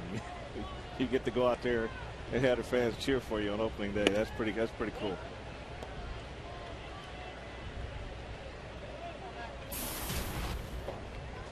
Ball 1 to Matt Trainer.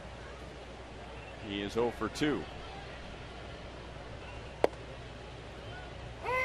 1 ball, 1 strike.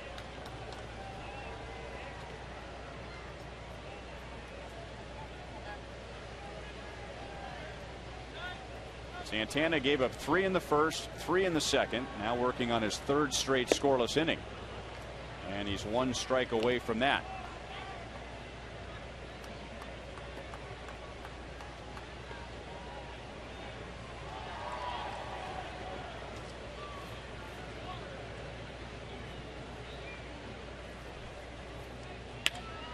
And lined into left field for a base hit. Second good swing that Trainer's had today. He has lined to left. Now he's singled to left, and he's 1 for 3.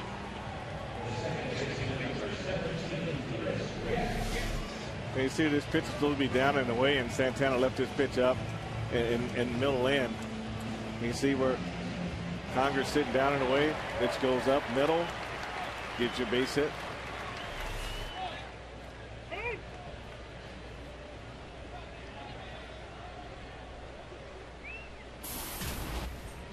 Briskett's walked and scored in the 2nd inning. That was leading off the inning. Royals ended up with 3 in the 2nd, and then gets singled in the 3rd.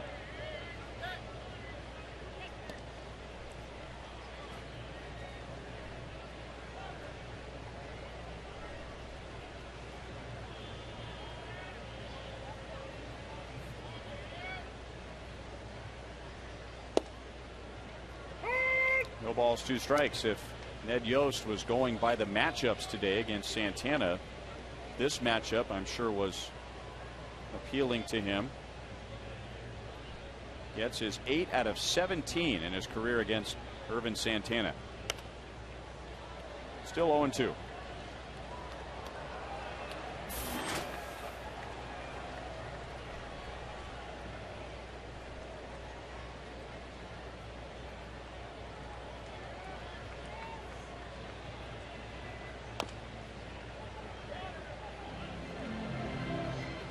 Well, Chris, one of those hitters that really doesn't try to do too much. He sees the ball and he just wants to put the bat on the ball. No matter how hard a guy throws, he doesn't try to increase his bat speed to try to catch up with the fastball. He just keeps his swing nice and short. And he's 3 for 4 against Santana this season.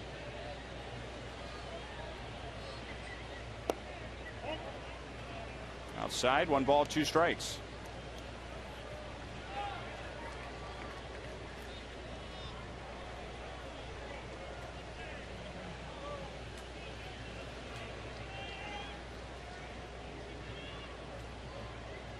Trainer was leaning the other way, and he got around the tag.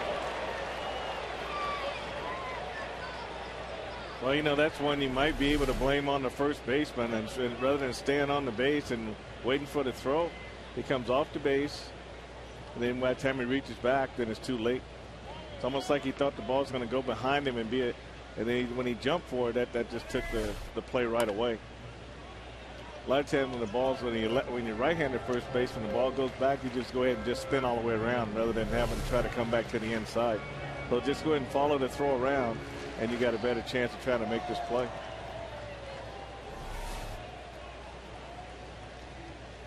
So you think Matt Trainer trying to sneak a stolen base in there? Still 1 ball, 2 strikes. Well, the Angels were ready for it. That's what he was thinking.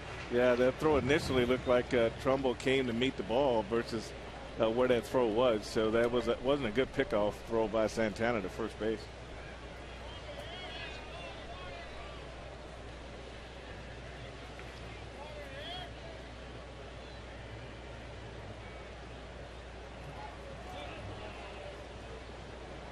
Santana now in the same boat as Luke Hochevar, trying to stay away from 100 pitches in the first 5 innings. Hochevar went over 100 in his 5 innings.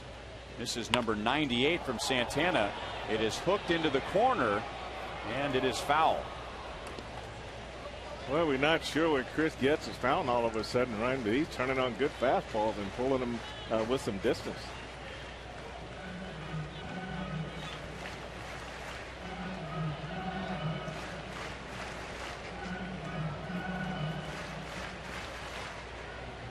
Santana gave up home runs to Gordon and Hosmer in the first inning.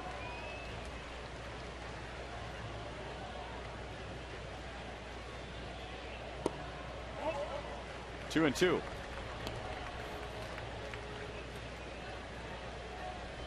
This will be the 10th pitch in this at bat.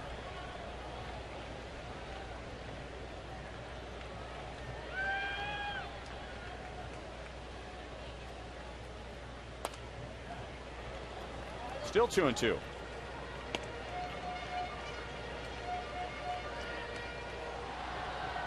Under pitches, and that sounds like a lot, but if you look at what Santana has done this year, his average, not his high water mark, but his average is 117 pitches.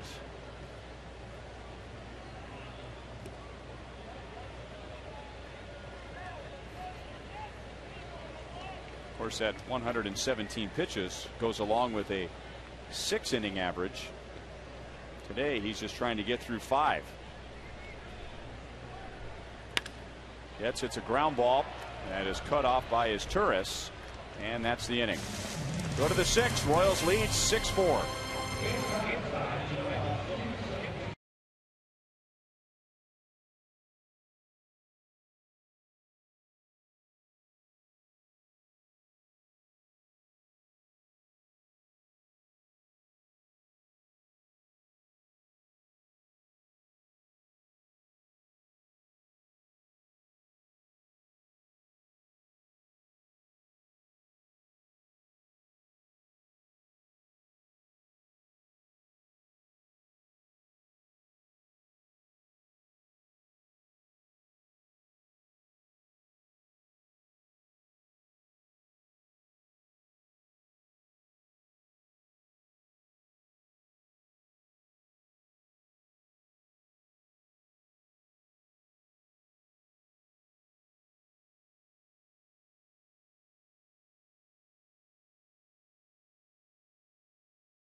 On a game recap, Bobby Abreu drove in a run for the Angels in the first. Then Alex Gordon homered leading off the bottom of the first. Eric Hosmer followed with a 2-run home run.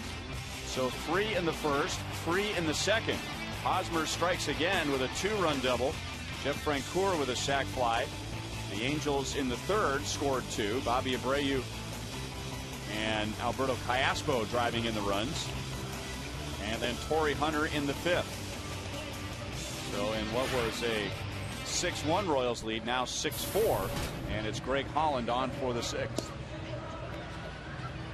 Yeah, Greg Holland has been featuring a pretty good breaking ball, nice tight curveball, a lot of good command with it. His fastball has been down. You can see where he's made a huge adjustment from his time here last year.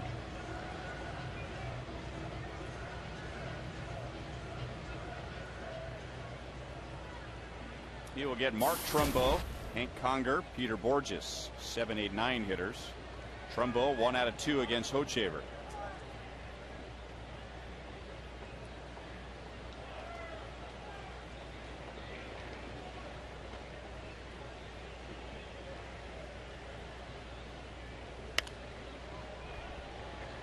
Fouled away. Mark Trumbo was born in Anaheim. Went to high school in Orange, California. And then drafted by the Angels in the 18th round.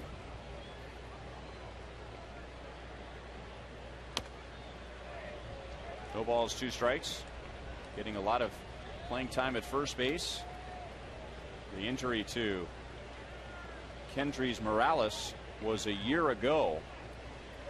Celebrating after that walk-off home run, leaping onto first base, rolled his ankle, broke his ankle, done for the year.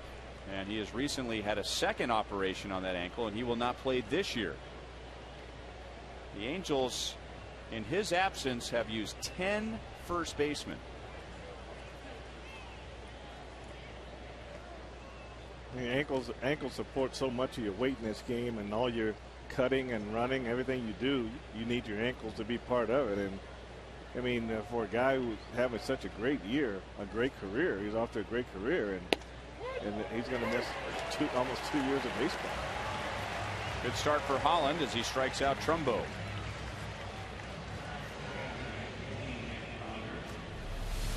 That's what we talked about with Holland, Ryan. He's been able to keep the ball down, and I think that's what has been impressive with me seeing him this year versus last year. He's actually conquered 2 areas: the breaking ball, how tight it is and how accurate it is, and also being able to drive the fastball to the bottom of the zone.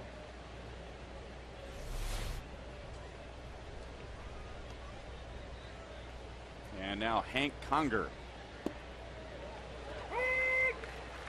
also a Southern California kid, went to high school in Huntington Beach, and he was the Angels' first-round pick in '06. Up the right field line and fair. So Hank Conger, who had been 0 for his last 9, it's his 5th double, and the Angels have a runner at second base with 1 out.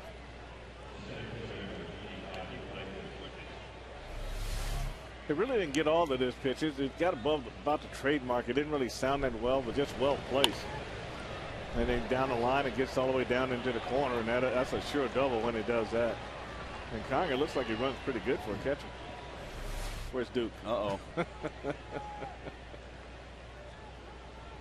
Well, wherever he is on his way to the booth. Lock the door, Swanee. Fastball is outside to Peter Borges.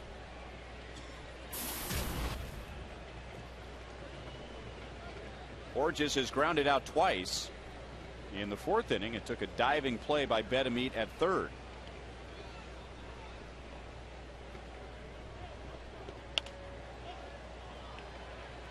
Shallow right field. Chris Getz is out. Sunglasses on. 2 down.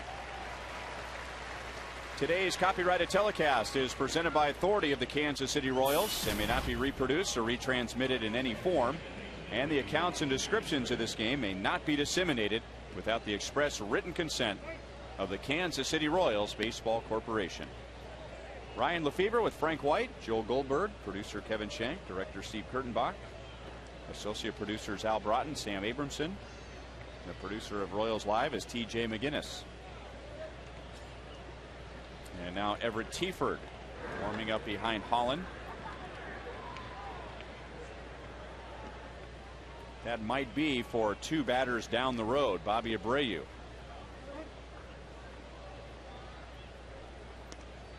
Is Turris on base twice without a hit. He has walked, he has been hit by a pitch, and come around to score twice.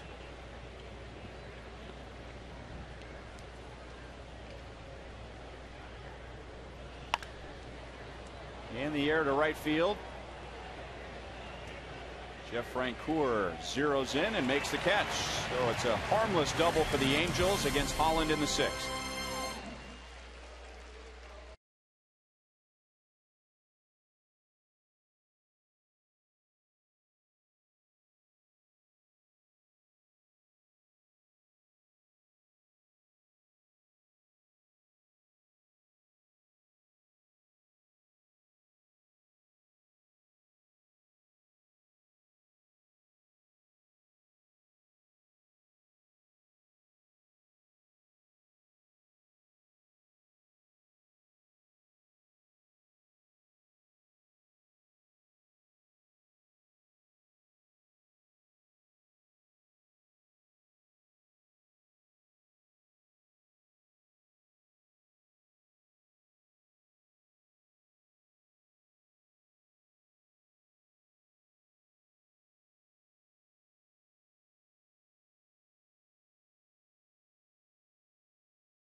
Our Sonic Slam inning, and our contestant is Robert Quick from Marshall, Missouri. If the Royals hit a home run this inning, Robert will win $700. But if the Royals hit a grand slam out of the park, Robert will win $25 grand from Sonic and the Kansas City Royals.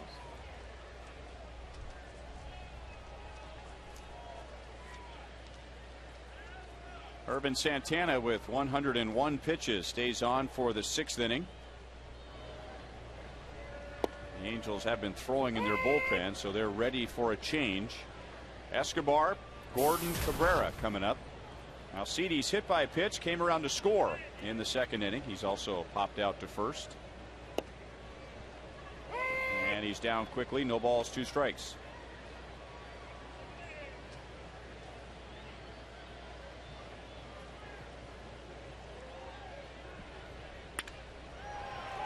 Tough hop handled by Ibar.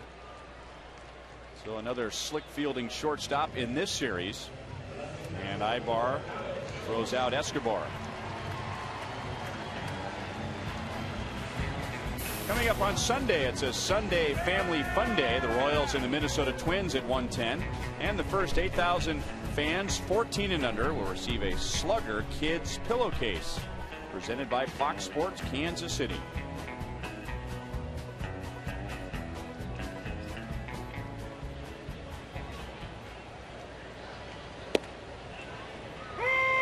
Strike to Alex Gordon. So Santana realizing with his high pitch count, if he's going to get through the 6th, he better throw strikes.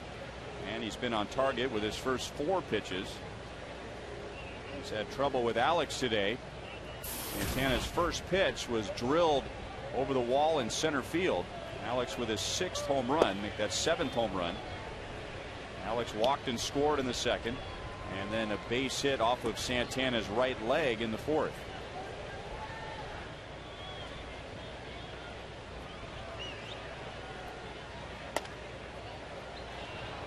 6 pitches, all strikes. Royals with 6 runs, but those 6 runs coming in the first 2 innings, and now Santana trying to make it 4 straight scoreless innings. 1-2. Yeah, Santana obviously got better after those first 2 innings. He's got 3 zeros on the board, and I'd like to put one up here, but you can see why who he is, what he is. He just got that kind of ability to rebound, and that's a good mark of a good pitcher. That you can struggle early, but then you figure it out. You hold the game right there, and you hope your offense have a chance to bounce back.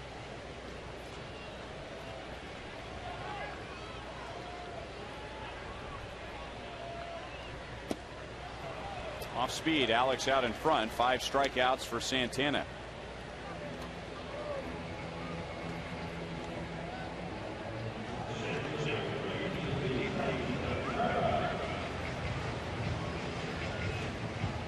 I remember a younger Ervin Santana that when things wouldn't go his way early in the game, you could see it all over his body. Bad body language. At times would sulk on the mound if he didn't get the call that he wanted, but he has really pulled that together as he has matured. 28 years old now, and perfect example of that today. Gives up 6 runs in the first 2 innings and has been nearly unhittable since, as Melky goes down into the dirt after fouling one off of his foot. I think when you get young players like that, and I saw Santana in Double-A, and as we watched this pitch come in, and that's right on the instep there, and that doesn't feel too good when you're a hitter. But you try to get a lot of that out of a young player in the minor leagues, and you work hard, you keep talking about it, but sometimes you hit the magic word. It takes maturity. It takes getting to this level. And what the old timers used to tell me is that you have to get professionalized. So once you get professionalized, then you start to handle these situations a lot better. He won 17 games last year, 16 wins in 08, 16 wins in 06.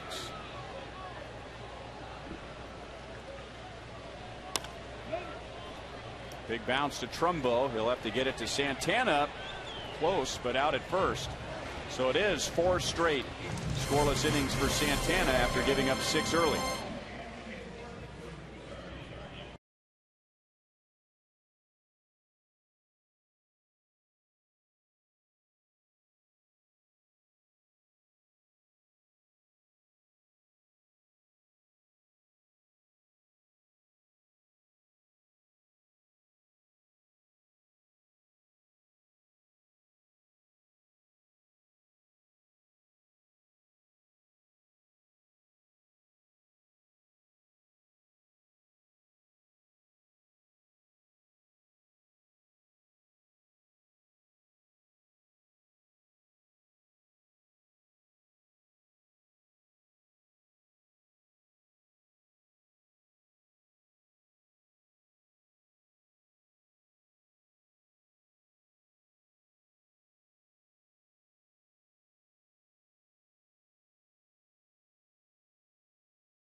Pepsi Max is the official soft drink of the Royals and the Fox Sports Kansas City broadcast booth. Look for these special edition Frank White Pepsi Max cans at your neighborhood Hy-Vee. You'll never sacrifice taste for 0 calories again with Pepsi Max. New look, same great taste. Pepsi Max. 0 calories, maximum Pepsi taste.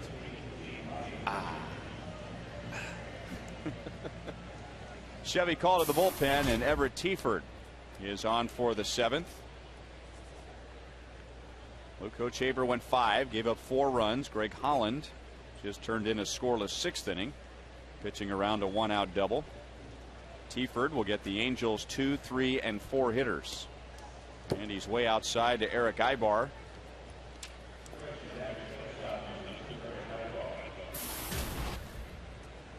Game number 7 for Tiford, 1.8 ERA.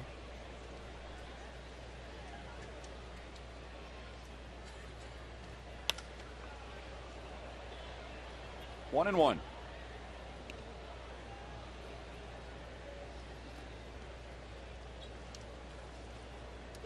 When Tiford was called up, we were telling you about his breakout 2010 season when he added 5 to 6 miles per hour to his fastball. And he did so by throwing easier. How many times you hear that? A guy tries to grip the ball as hard as he can and throw it up there as hard as he can.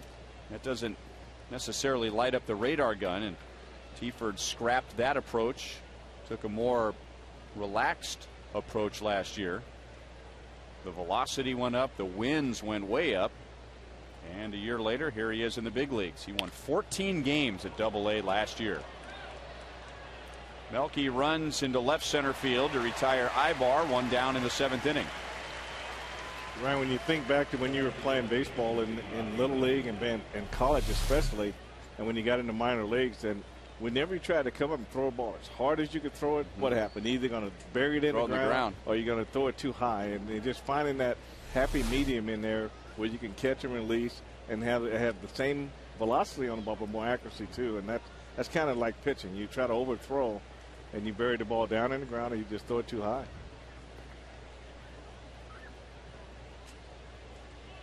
Yeah, that's a good point, Frank. I'm just thinking in my mind now of some of the great throwers in the outfield, and they never seem to be rushing. You know, they get to the ball quickly, but then they make sure that they take their time to field the ball cleanly, get that good crow hop, get their feet in the right position, and it almost looks like a nice, easy throw coming out. You hardly ever see the good throwers rush in, throw. At times, I remember when Carlos Beltran was with the Royals, he'd run so hard in and throw so hard, he'd go into a full somersault. But the throw wasn't necessarily always the one he was looking for. It was always an airmail throw high, and he was the first guy I ever seen that throw and flip forward, and I've never seen that before. But just trying to throw the ball way too hard, and you just like hitting. You got to get the front foot down to recognize, and then you hit. Just like throwing, that front foot's got to hit before that arm comes. If it comes too soon, then that's when the ball's going to be up high. First time Bobby Abreu is out today, 3 for 4, 2 down in the 7th. Stay connected to the Royals on Twitter by following @Royals. For breaking news, instant game discussion, and special discounts, there's no better place. Follow @Royals today.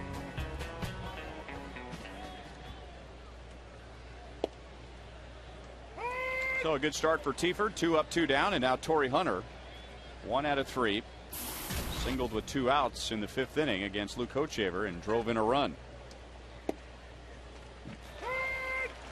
In the last 3 series between the Royals and the Angels, Torrey Hunter has had at least 2 home runs.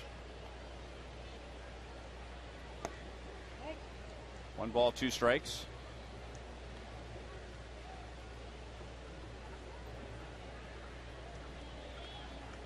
The home run he hit here on opening day was, as Denny Matthews says, of size.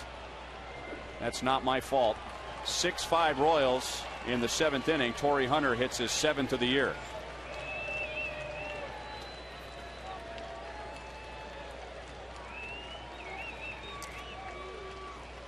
Well, we talked about Torrey Hunter's power to straightaway center field. I mean, they say he can really drive the ball in that area.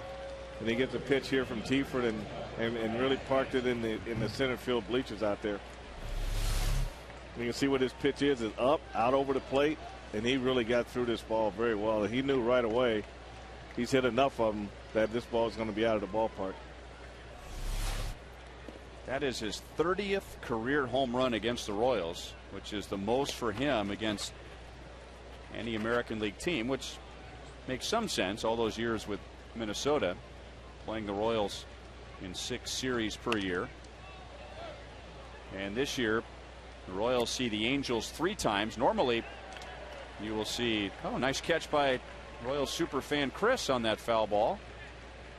But anyway, normally you play a team outside of the division twice. Once at their place, once at home. But the Angels come to KC twice this year. Back to Tiford. Iaspo is out, but now the Angels are down by 1 after the Torrey Hunter home run. As we spend time with family and friends in this Memorial Day weekend, let's pause to celebrate our freedom and those who work to preserve it. Please join us in singing God Bless America, being performed by Staff Sergeant Nathan Taubick. God bless America, land that I love. Stand beside her and guide her through the night with the light from above, from the mountains to the prairies, to the oceans wide with foam. God bless America, my home sweet home. God bless America, my home sweet home. God Bless America, presented by USAA in special recognition of the military on this Memorial Day.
Run lead, now a 1-run lead.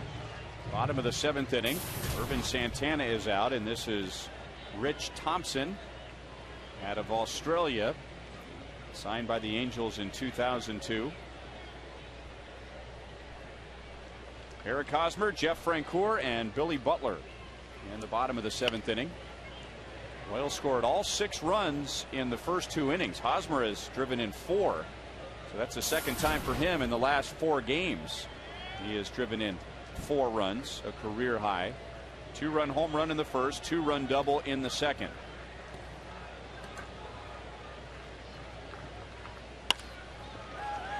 Deep short.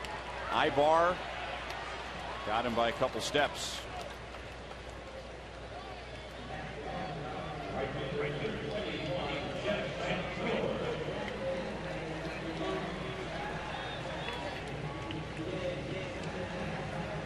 You'll have an opportunity to meet Eric Hosmer here at Kauffman Stadium.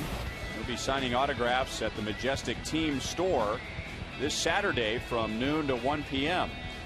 So coming out to Kauffman Stadium, you can make it a doubleheader. Meet Eric Hosmer, then watch the Royals and the Twins at 6:10.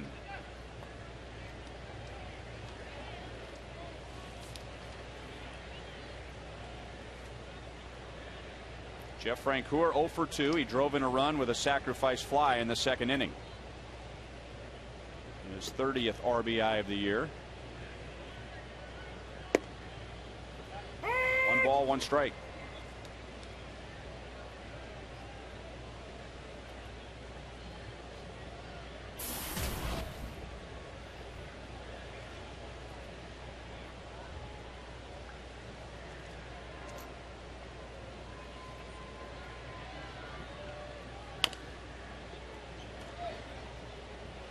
Still 1-2.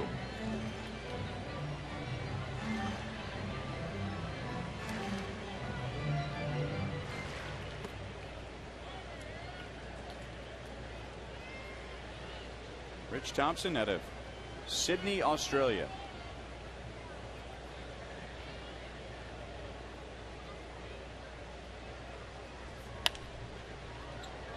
Two hops to Cayaspo.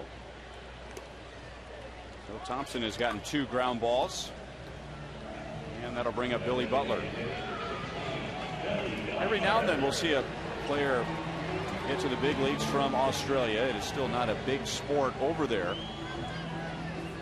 Rich Thompson grew up playing cricket, also played rugby, or as we like to call it over here, Australian rules football. Well, that makes him a tough guy, because that's a tough sport. No pads, man. No pads at all. No.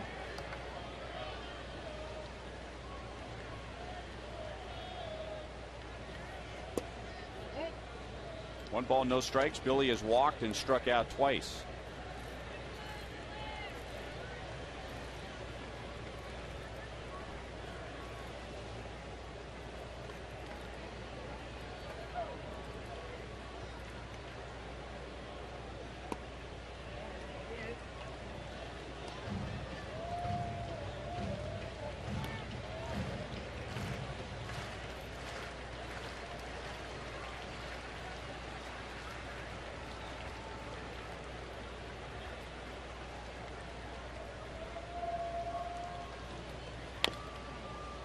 Two and 1.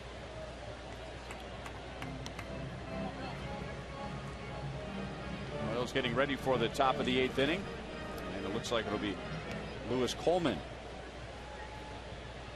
Aaron Crow had been pitching the 8th inning for the Royals with the lead. He pitched yesterday, gave up that 2-run home run to Michael Young in the 8th.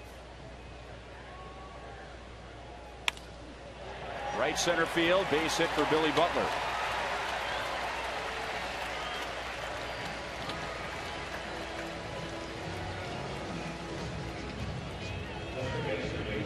Billy finally got himself a strike to hit. He'd been chasing a lot of sliders off the plate, and here Thompson leads this out over the plate, and he's able to do what he does best, just get the ball and hit it out over the plate, hit a line drive to right field.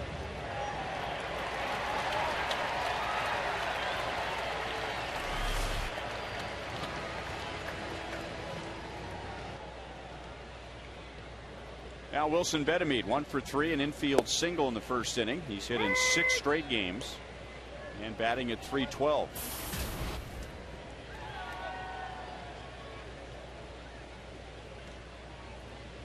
So here we go, a 1-run game, and remember, we were telling you about all the 1-run games that the Angels have played this year. They have played 22. They do have a losing record, however, in 1-run games. The Royals have been much better. Now they have played 20 1-run games. They are 11-9. I think what the Royals have advantage over the Angels in 1-run games is power. You know, 1-run games and extra inning games, they're won a lot of times with the long ball, and the Royals have been able to do that more successfully this year than any team they've had in the past.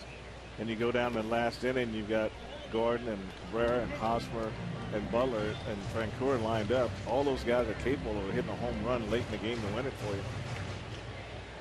Royals with a couple of home runs early today. Gordon and Hosmer in the first inning. Hosmer's driven in 4 runs. And Torrey Hunter homered in the top of the 7th for the Angels to make it a 1-run game.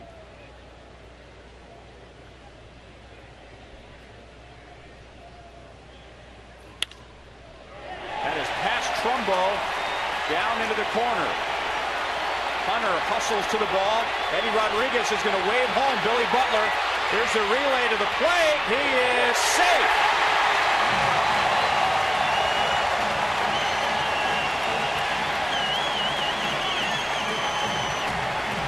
Billy Butler scores from first. And the Royals lead 7-5.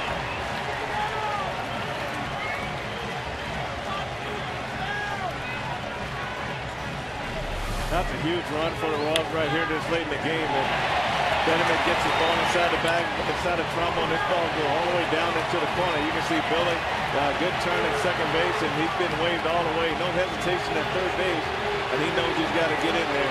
He gets that leg in there right before the tag.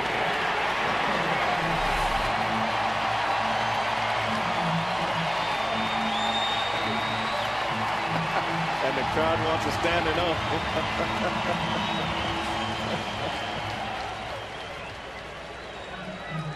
Betemit gets a triple, his first triple of the year. The Royals get their first run since the 2nd inning, and this comes with 2 outs and nobody on base. Inside to Matt Trainer.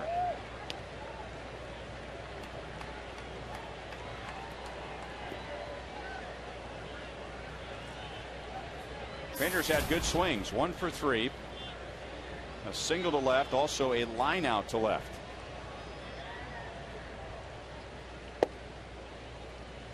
One and one.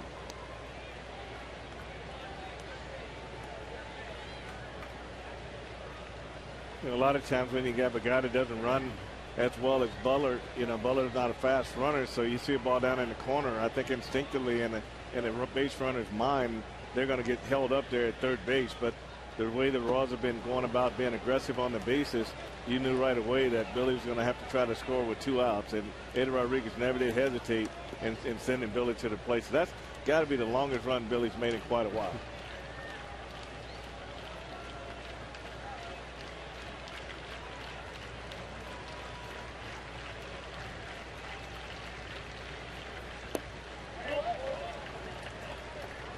Two and two.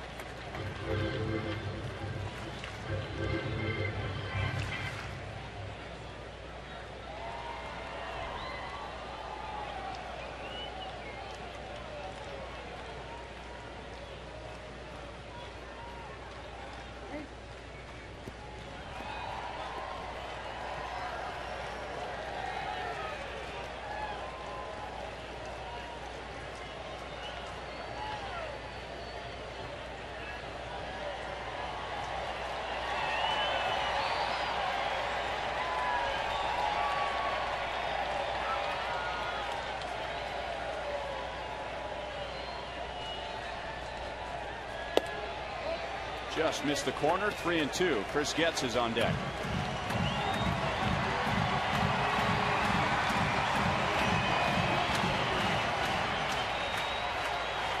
With 2 outs, Billy Butler singled. Wilson Betemit tripled him home.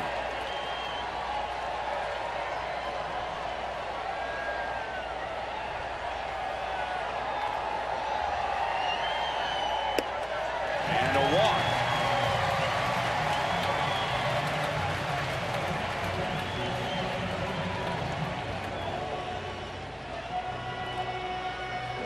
Conger out to have a word with Thompson, who is so close to pitching a scoreless inning. This is a big run for the Royals. Again, hadn't scored since the 2nd. Meanwhile, the Angels with 4 runs since the 2nd inning to make it a 1-run game. So the momentum was on their side. And Thompson almost had a 1-2-3 inning, getting the defense back into the dugout and going back to work. Now they're down by 2. And Chris Getz was walked and singled. He's at the plate with runners at first and third. Anytime you can add runs after the 7th inning, those are huge runs late in the game. and they call those add-on runs, and it gives the manager that many more options with how he wants to go with his pitching staff and how he wants to run his game.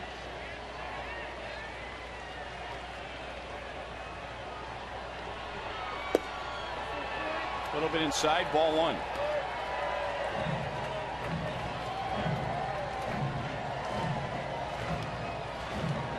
First matchup between Getz and Thompson. Kevin Jepson warming up in the bullpen. The Royals rallied against Jepson the last time Irvin Santana started against the Royals, and it was a rally in the 8th inning. 1-1.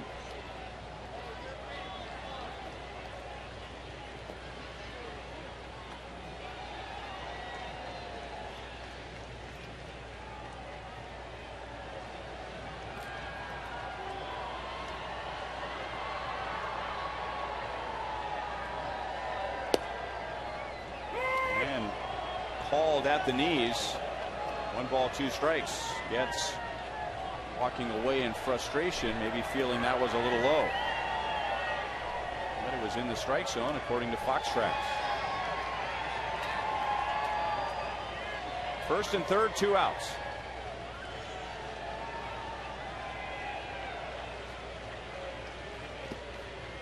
Saved by Conger, 2-2.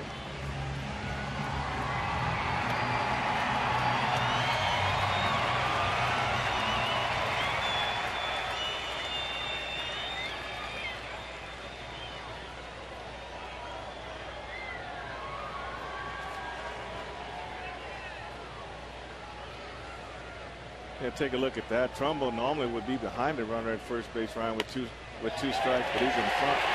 Getz drops it into left field. That'll score Betemit, and the Royals are back out to a 3-run lead.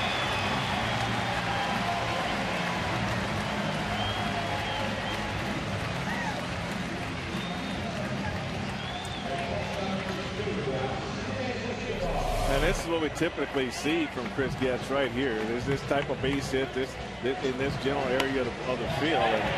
And he has a good piece of 2-strike hitting right there. Not trying to do too much and trying to put the ball in play. With 2 outs and nobody on base, the Royals get 4 straight runners. They score 2, lead 8-5, and now Kevin Jepson jogs in from the bullpen.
Billy Butler with his legs is today's Chevy play of the game. Well, this is about as far as we've seen Billy run in a while, Ryan, but he never did let up.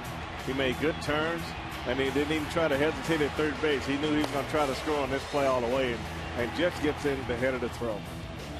And his teammates, he's got water, he's got cooled off by towels. He said, I guess you guys didn't think I could do that. They didn't quite need the paddles, but they were close. Kevin Jepson out of the Angels bullpen with 2 on, 2 out. The Royals have added 2 in the inning. That was against Rich Thompson. Now CD's Escobar 0 for 2. He has scored a run. A little bit high for ball 1.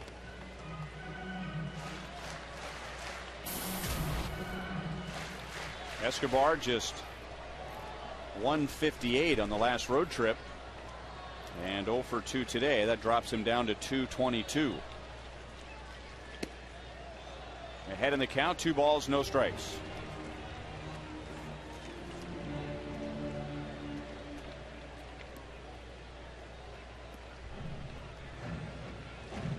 Kevin Jepson, another Angels player, born in Southern California, born in Anaheim. Grew up in Nevada, but born in Anaheim. Grounded towards second as Torres has to wait for Getz to pass by. Throws out Escobar, putting an end to the inning, but the Royals add to their lead.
Coming up in Russell Branyan. Panera takes us around the American League. Tigers beating Minnesota. Alex Avila driving in the go-ahead run in the 8th inning. New York shutting out Oakland. How about Bartolo Colon returning to the big leagues this year? He throws a shutout, his first in 5 years. Seattle is in front of Baltimore. Seattle, they are at 500 in the West after a tough start, and here are the later games.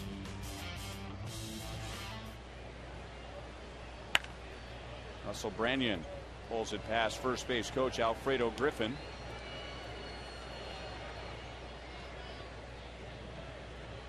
Going into today, Oakland and Seattle were tied for last, if that's what you want to call it. A game and a half back, and now Oakland has fallen to 2 games back. So 1 game below 500 is 2 games back in the West. The Angels 1 game back of Texas. The Angels are 1 game above 500. I read where that American League West was referred to as a sardine division because everything's so packed in there. That's a good line. It wasn't mine. I wish I would have thought of it. In recent years, the Angels have been dominating the West. The Rangers won it last year, but prior to that, the Angels had won 5 of 7 Western Division titles. Won the World Series in 2002. 3 pitches, and Everett Teaford strikes out Russell Branyan.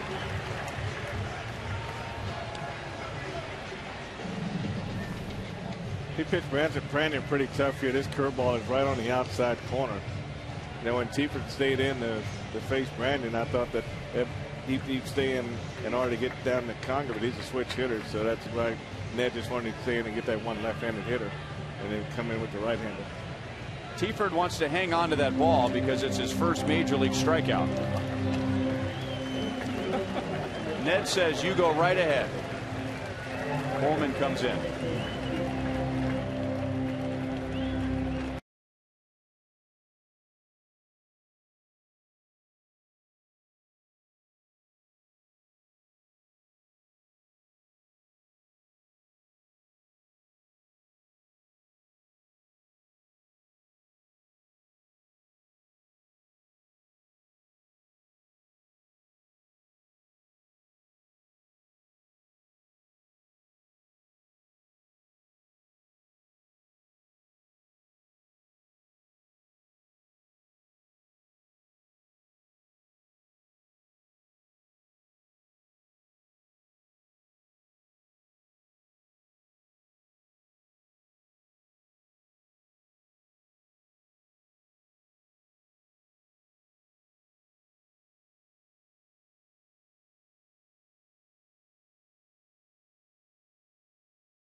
Away with not handing the ball to the manager when he comes out to the mound, unless it is his first major league strikeout. So Lewis Coleman has a new ball coming on for the 17th time. Nobody on, one out. Pitching to Mark Trumbo. I can't let you know that these young pitchers are aware of where they are, but he's the first pitcher I've seen ask for a strikeout baseball, though. That's a new one.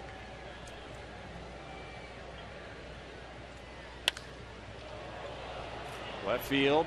That's where the wind is blowing today, and Mark Trumbo hits his 10th home run, and he hits it into the second deck of the water. So how big are those 2 runs in the 7th inning now?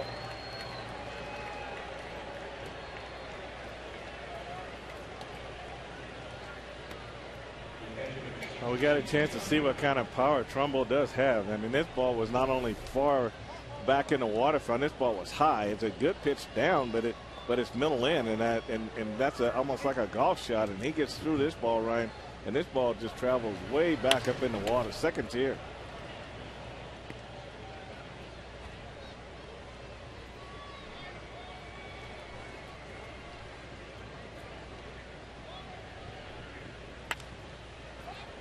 Conger pops it up. Foul ground on the right side. And Hosmer calling off gets 2 down. Conger is 1 for 4.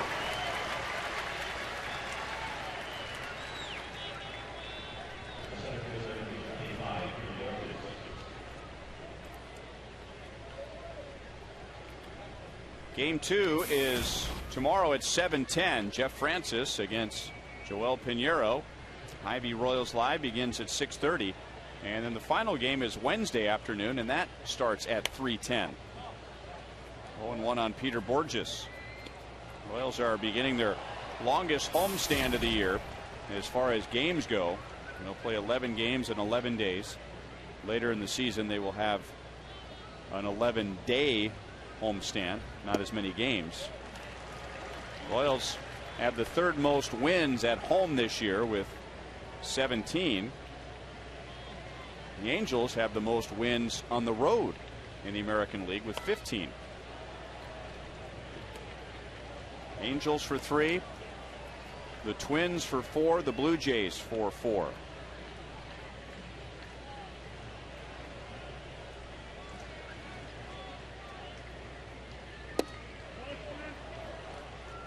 One and 2.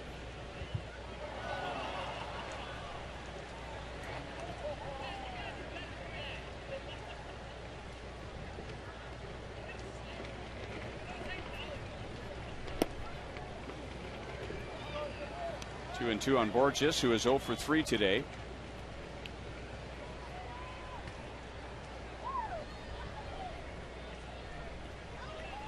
Bullpen trying to pick up Luke Hochhaver, who went 5 innings Gave up 4 runs. Holland, Tieford, and now Coleman. Back our way and just overhead. Oh. I was looking for trajectory as it starts. That was down. a good trajectory. Yeah, way above our heads. You want the ones that are on their way back down, not still climbing.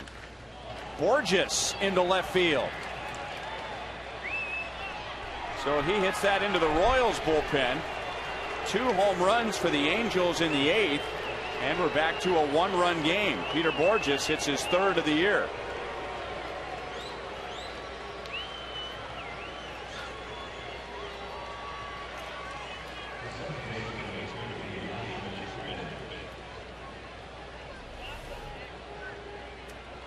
This was a little bit higher, but they're still on the inner half, and Lewis Coleman, I'm sure, is trying to get that pitch to the outer half and then just running back into the right-handed hitter, and that's got to be the hardest ball I've seen Borges hit.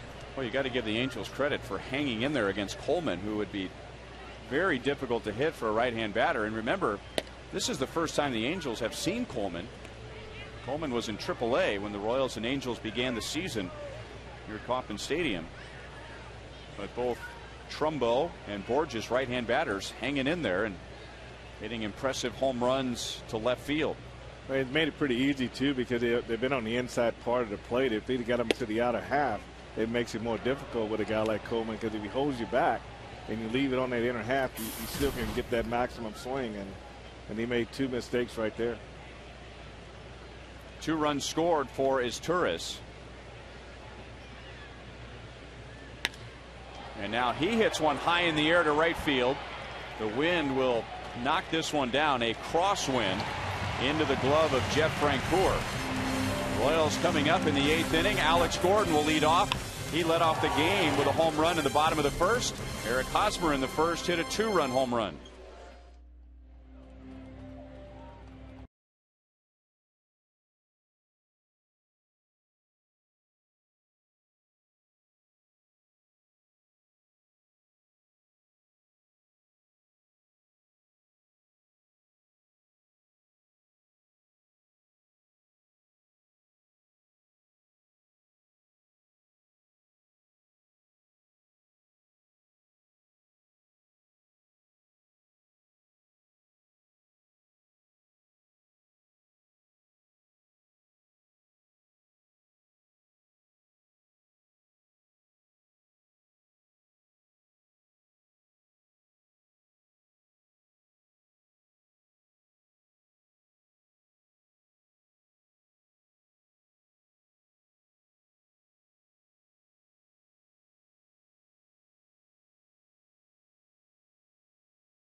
Stadium immediately following the game. Boulevard Royals live from Rivals out in right field. We will be talking about Eric Hosmer's impressive day at the plate.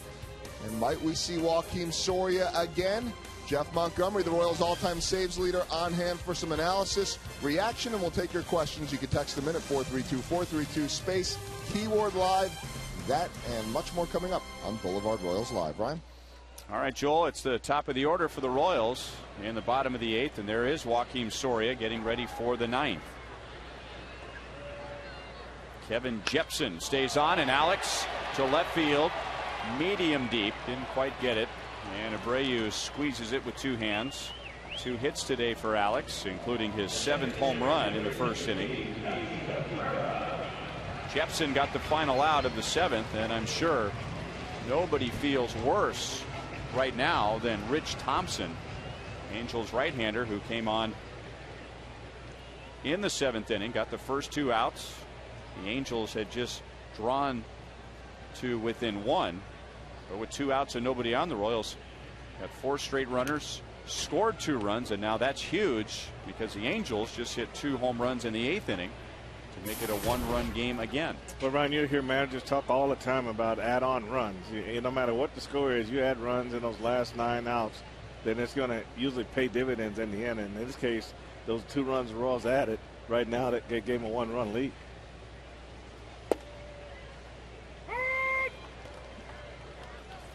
Melky is hitless so far, but in the first, he walked on 4 pitches and then scored on Eric Hosmer's home run. Melky coming off a 6 RBI road trip.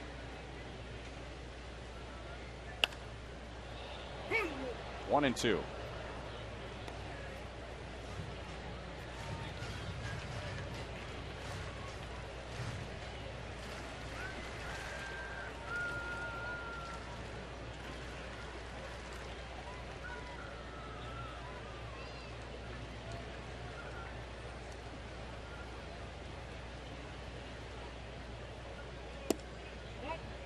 Two and 2.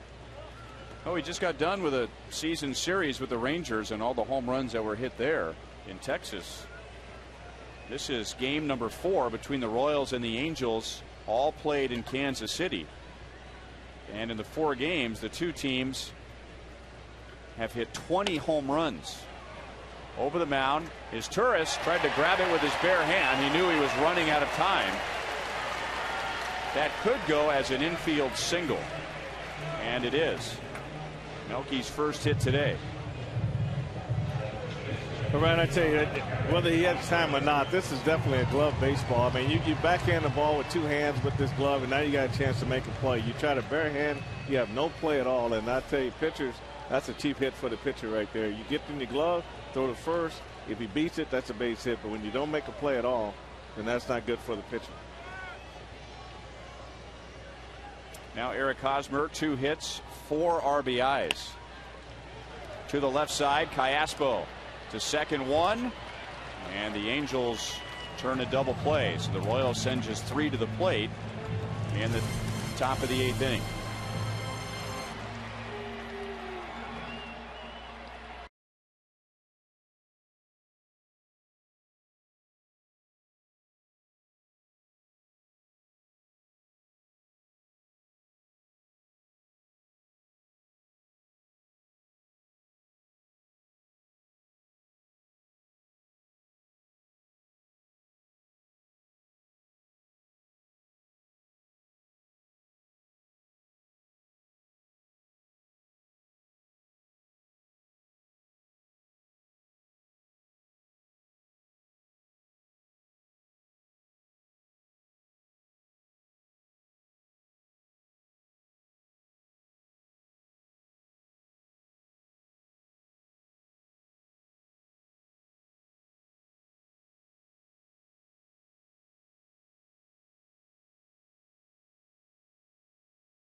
Joakim Soria on the mound.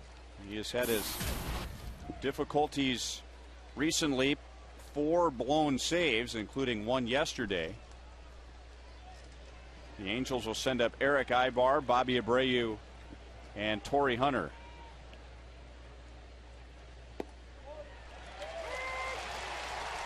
A strike to Ibar.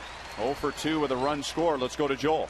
Well, I think the one guy that can understand in Kansas City what Joakim Soria might be going through is Jeff Montgomery. And on the pregame show, He was talking about his 1997 season where he said he was contemplating retirement because in the first 30 games he gave up 22 earned runs and 9 homers, the last coming against Mark McGwire July 16th.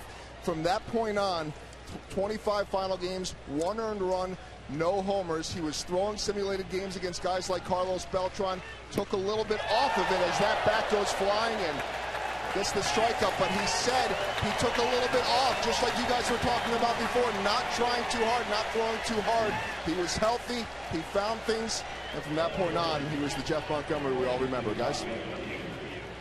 All right, thanks, Joel. Well, good start with a strikeout. Soria with an 8.5 ERA in his last 8 games. He has been very tough on the Angels, 8 saves and an ERA so small you can hardly see it. He has a save and a win against the Angels this year. Well, Ryan, that last at bat, 2 straight fastballs for strikes, and now he's got a chance to bring that slow curveball along. And I think that's when Joaquin Soria's at his best. As long as he's got fastball command, he's going to be very effective. Fastball at 93. Bobby Abreu, 3 hits today, 2 RBIs, a run driven in.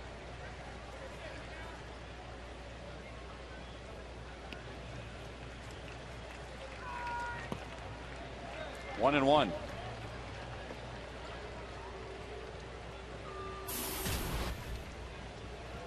Ten career at bats for Bobby Abreu against Joaquin Soria, and 3 hits, 1 double.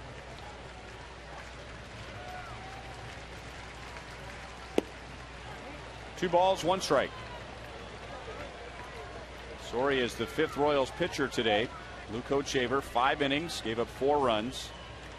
Greg Holland, 1 inning. Everett Tieford, an inning and a third.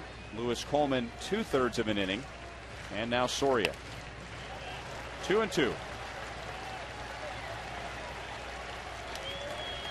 Royals trying to improve to 4-1 against the Angels this year. This is their 5th game against the Angels this season. I said 4 last innings. It's their 5th. And I don't know if there's been another team that has been harder on the Royals the last 10 years than the Angels. That is slapped over Betemeet and into left field. Gordon was close to the line. So Abreu holds with a single.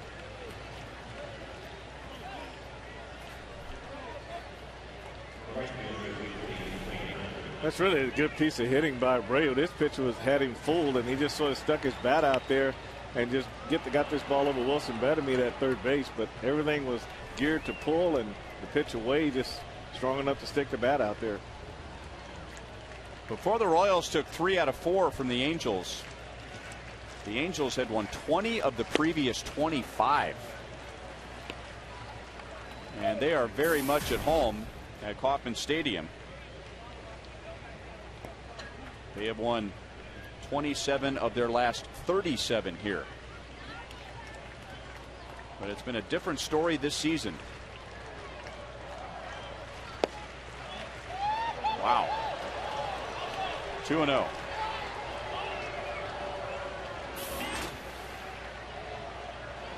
That's encouraging for Soria and the Royals. Hunter just 2 out of 12, 4 strikeouts. Yeah, you always want to be careful when the hitter's ahead of you in the count. It's a lot different when you're ahead of them, but when you pitch it from behind, it's dangerous. Driven to left field. Back goes Alex Gordon, and Torrey Hunter hits another home run and hands Joaquin Soria another blown save.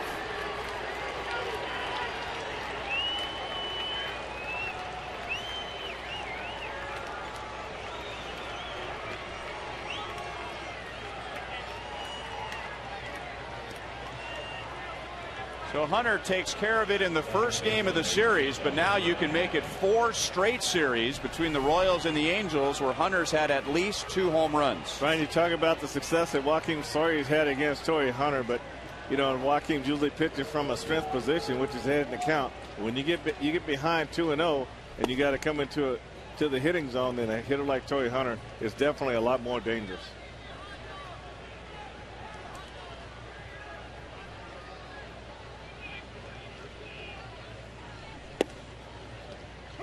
One ball, 1 strike on Alberto Callaspo.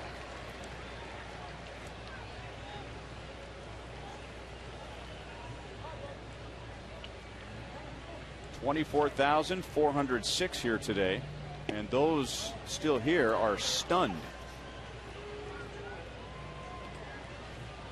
When Joakim Soria normally comes into the game, everybody starts gathering their belongings and prepares for the walk out of the ballpark and back to the car. Well, he got the first strikeout on Ibar, and our fans came to their feet, and they were very supportive. And then Abreu reaches out and just soft serves the ball over in the left field. And you get behind the Torrey Hunter, and you got to come in there, and that's when the trouble started.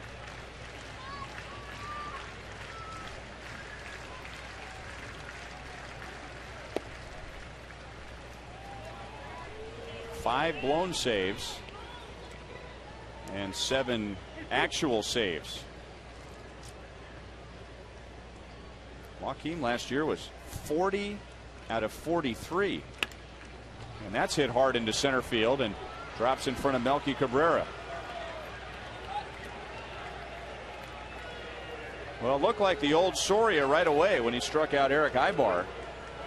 But then Bobby Abreu with a base hit to left. That wasn't hit hard. But he fell behind Torrey Hunter 2-0. Hunter hits the home run, and now Callaspo with a base hit to center field.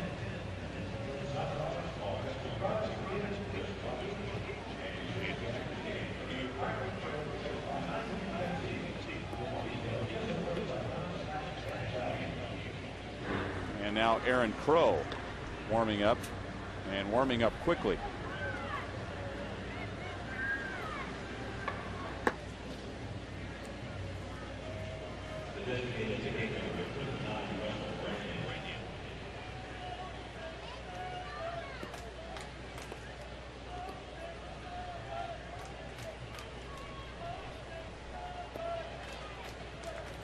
Russell Branyan 0 for 4 with 2 strikeouts.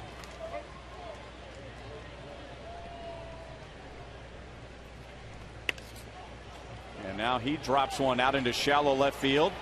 And Betemeet ran away from the ball as Escobar called for it. And Callaspo goes first to third. Now I'm just judging by our angle over here, Frank, but and Escobar's aggressive. I mean, he wants the ball. He's like a free safety. Wherever the ball is, that's where he goes. But was this closer to Betemeet? Well, Escobar's coming from up the middle, so you bring Branyan around. So Betemeet, that's usually a ball actually that a third baseman wouldn't even go out for with a runner on first base. Normally he would stay at third base and let the shortstop in the left field deal with it. But Soria had to come over and cover third base because Wilson did go out after that ball.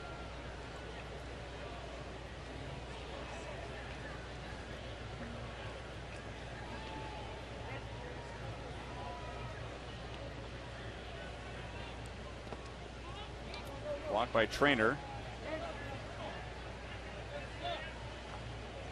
1-0 on Mark Trumbo, who homered last inning off of Lewis Coleman.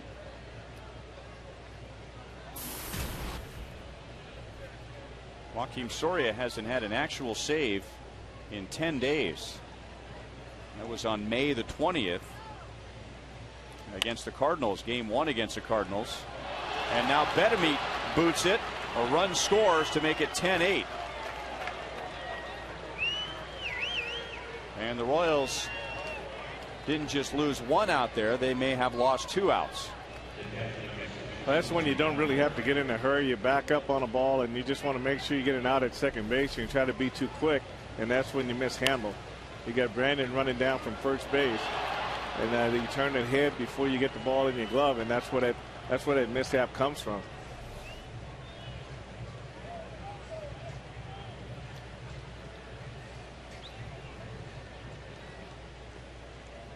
Trumbo still gets an RBI. So a 3-run ninth, a 2-run Angels lead, and now 2 on for Hank Conger.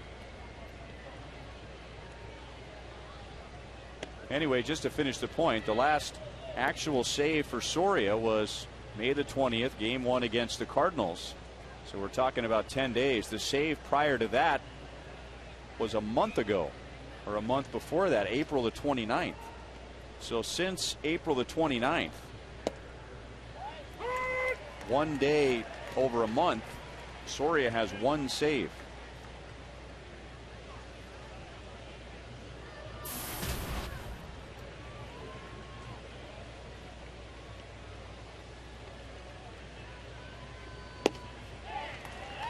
Good fastball, 1 ball, 2 strikes.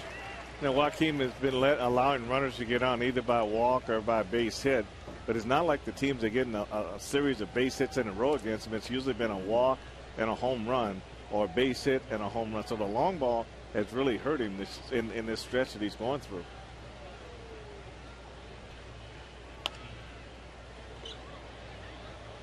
Still 1-2 on Conger.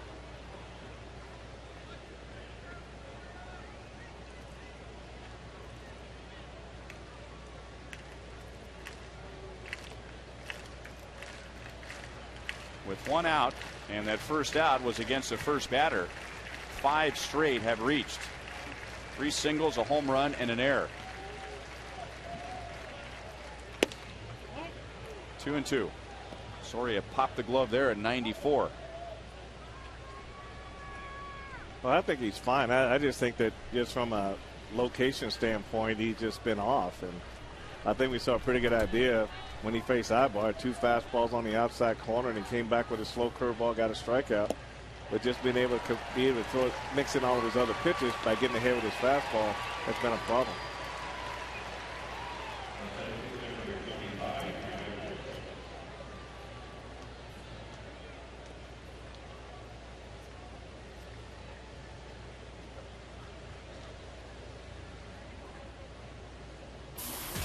Peter Borges was 0 for 3 until he homered in the 8th inning, making it a 1-run game.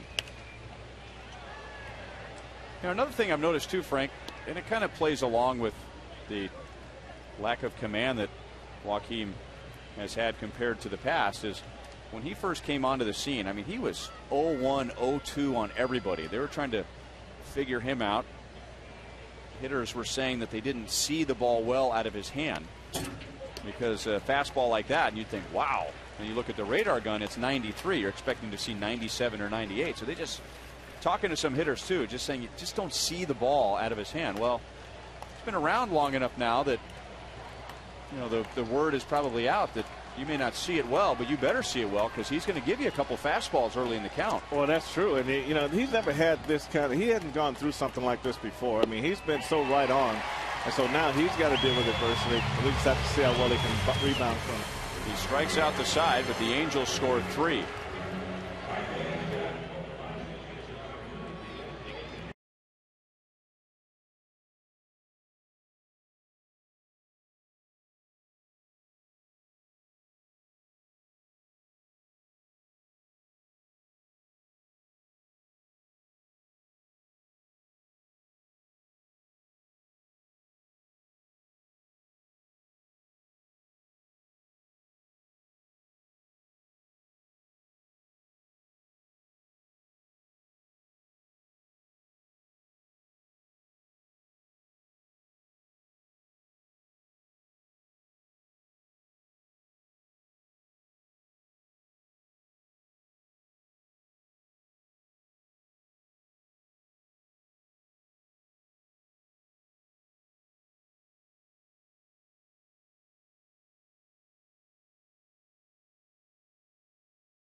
First, a 2-run home run to Torrey Hunter, then another run scoring on a ground ball and an error. So the Royals come up in the bottom of the 9th inning.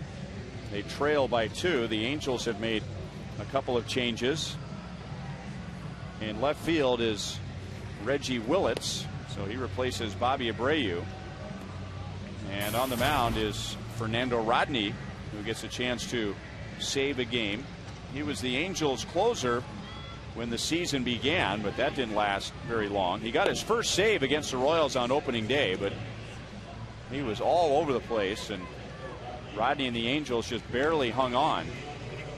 And it was April 5th So just 6 days after opening day that Mike Scioscia made the change and put rookie Jordan Walden in there as closer. Walden has saved 12, but he had a long outing yesterday against Minnesota, so it'll be Rodney trying to get the final 3 outs.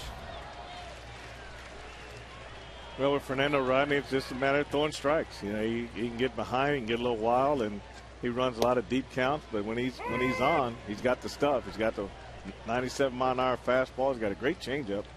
So it'd just be a matter of how well he commands it in this inning. Jeff Francoeur 0 for 3. He does have an RBI. And he's down quickly. No balls, 2 strikes. Royals scored 6 runs in the first 2 innings and led 6-1. The Angels with 2 in the 3rd, 1 in the 5th to make it 6-5. Make that 6-4. Then 6-5 after getting a run in the 7th, but the Royals scored 2 in the bottom of the 7th. So they were ahead 8-5, 3-run lead going into the 8th. The Angels got 2 in the 8th inning and 3 in the 9th against Soria.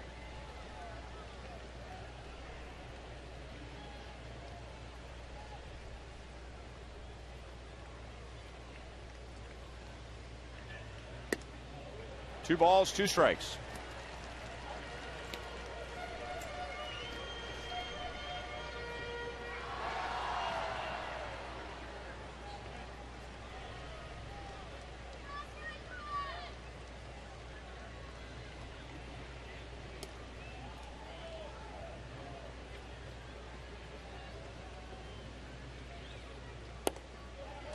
Three and 2. On opening day, Rodney getting the save in a 2-run game, gave up a hit and a walk. But in the final game of the series, that game that went 13 innings, Rodney pitched 1/3 of an inning. He walked 3, gave up a hit, and allowed 2 runs. Still 3 and 2. Yeah, that would be the one thing that you get when you put Rodney in the game, is that you very rarely you get 1, 2, 3 inning. It's going to be some drama somewhere, and you just, from the other team's standpoint, you just hope that he doesn't create problems by walking guys, and that's kind of where it all starts.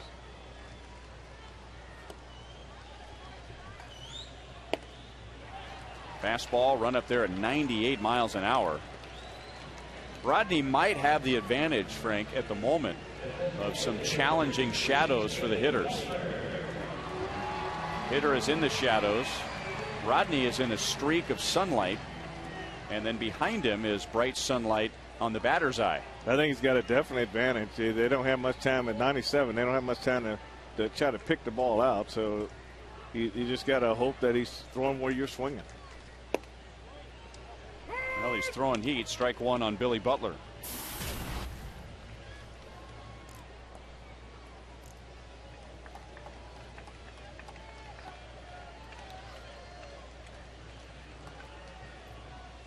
Royals with 6 runs in the first 2 innings. The Angels with 5 runs in the last 2 innings. 1-1.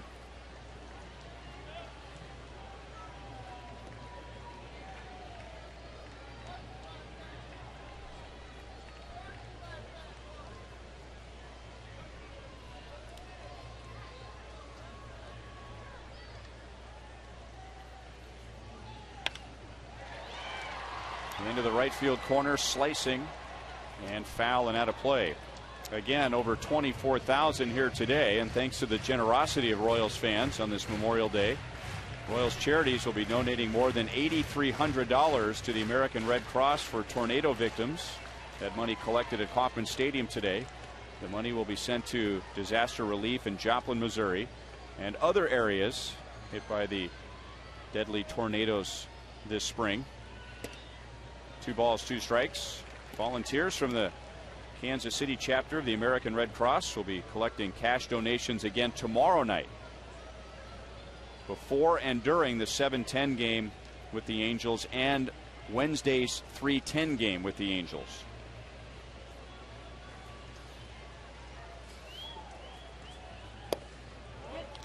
3 balls, 2 strikes. Second time that Rodney has gone to 3-2. I mean, look at Luke Hochevar's start, and when he left after 5 innings, we said there's maybe too many innings for the bullpen to try to cover. And you got an easy 6, but in 1 in the 7th, 2 in the 8th, and 3 in the 9th, you got to try to get those starters to go deeper in the ball games.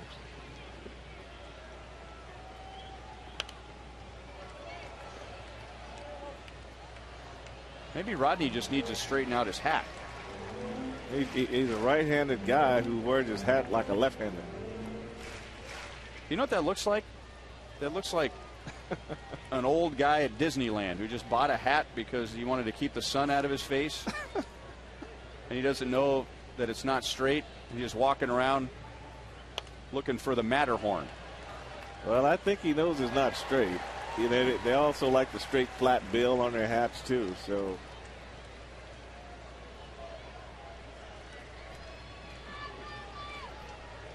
maybe he can't see. Maybe he needs to move it to the side so he doesn't want to see it in his vision when he's pitching.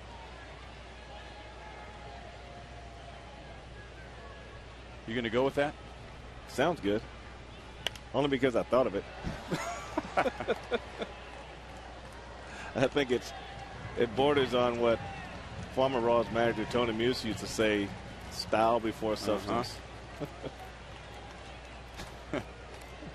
Yeah, this is not Muse's style. No way. I don't think so. Tony Muser, your thoughts. On second thought, you might want to keep those to yourself. Billy's having quite a battle here with Fernando Rodney. Rodney can't get a fastball by him. That last one coming in at 100 miles an hour.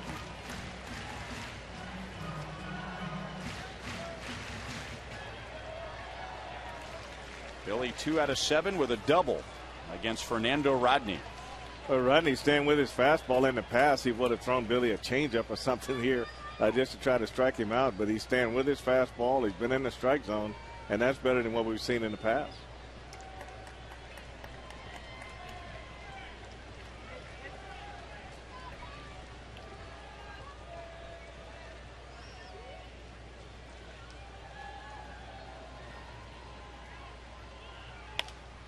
Another foul ball.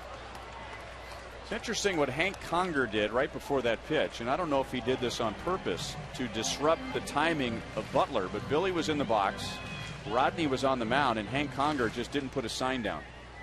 He just was kind of staring away like that. But prior to the pitch before, he put no sign down, and he forced Billy to call timeout and step out of the box.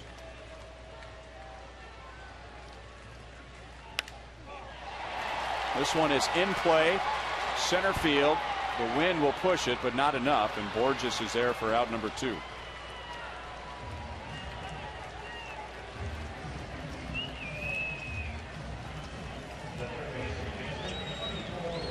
By the way, all those things I said about Rodney and his hat, I would never say to his face. That is a mean-looking dude, isn't it? I talked to him a little bit. He's a good guy. A great guy. I'll ask him for you tomorrow. Yeah, just make sure that, you don't refer directly to me. Okay, promise.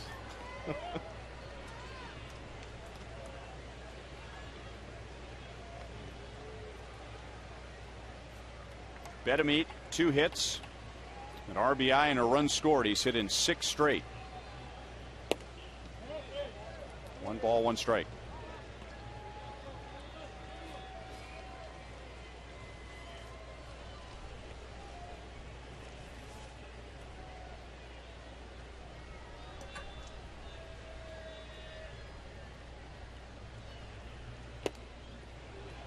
One and 2.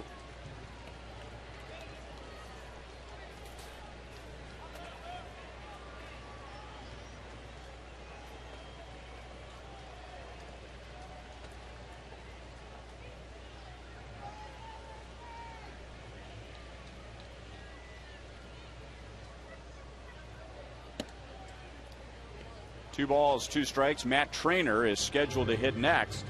And it was Trainer that won the last game between the Royals and the Angels at the end of the first series of the season. But Mitch Meyer is on deck. So if Betemeet gets on, it'll be Meyer or trainer. Conger with a low target. The pitch comes in low. Bedamit strikes out. A promising start for the Royals today with 6 runs in the first 2 innings, but a heartbreaking finish. The Angels win 10-8. We'll be right back.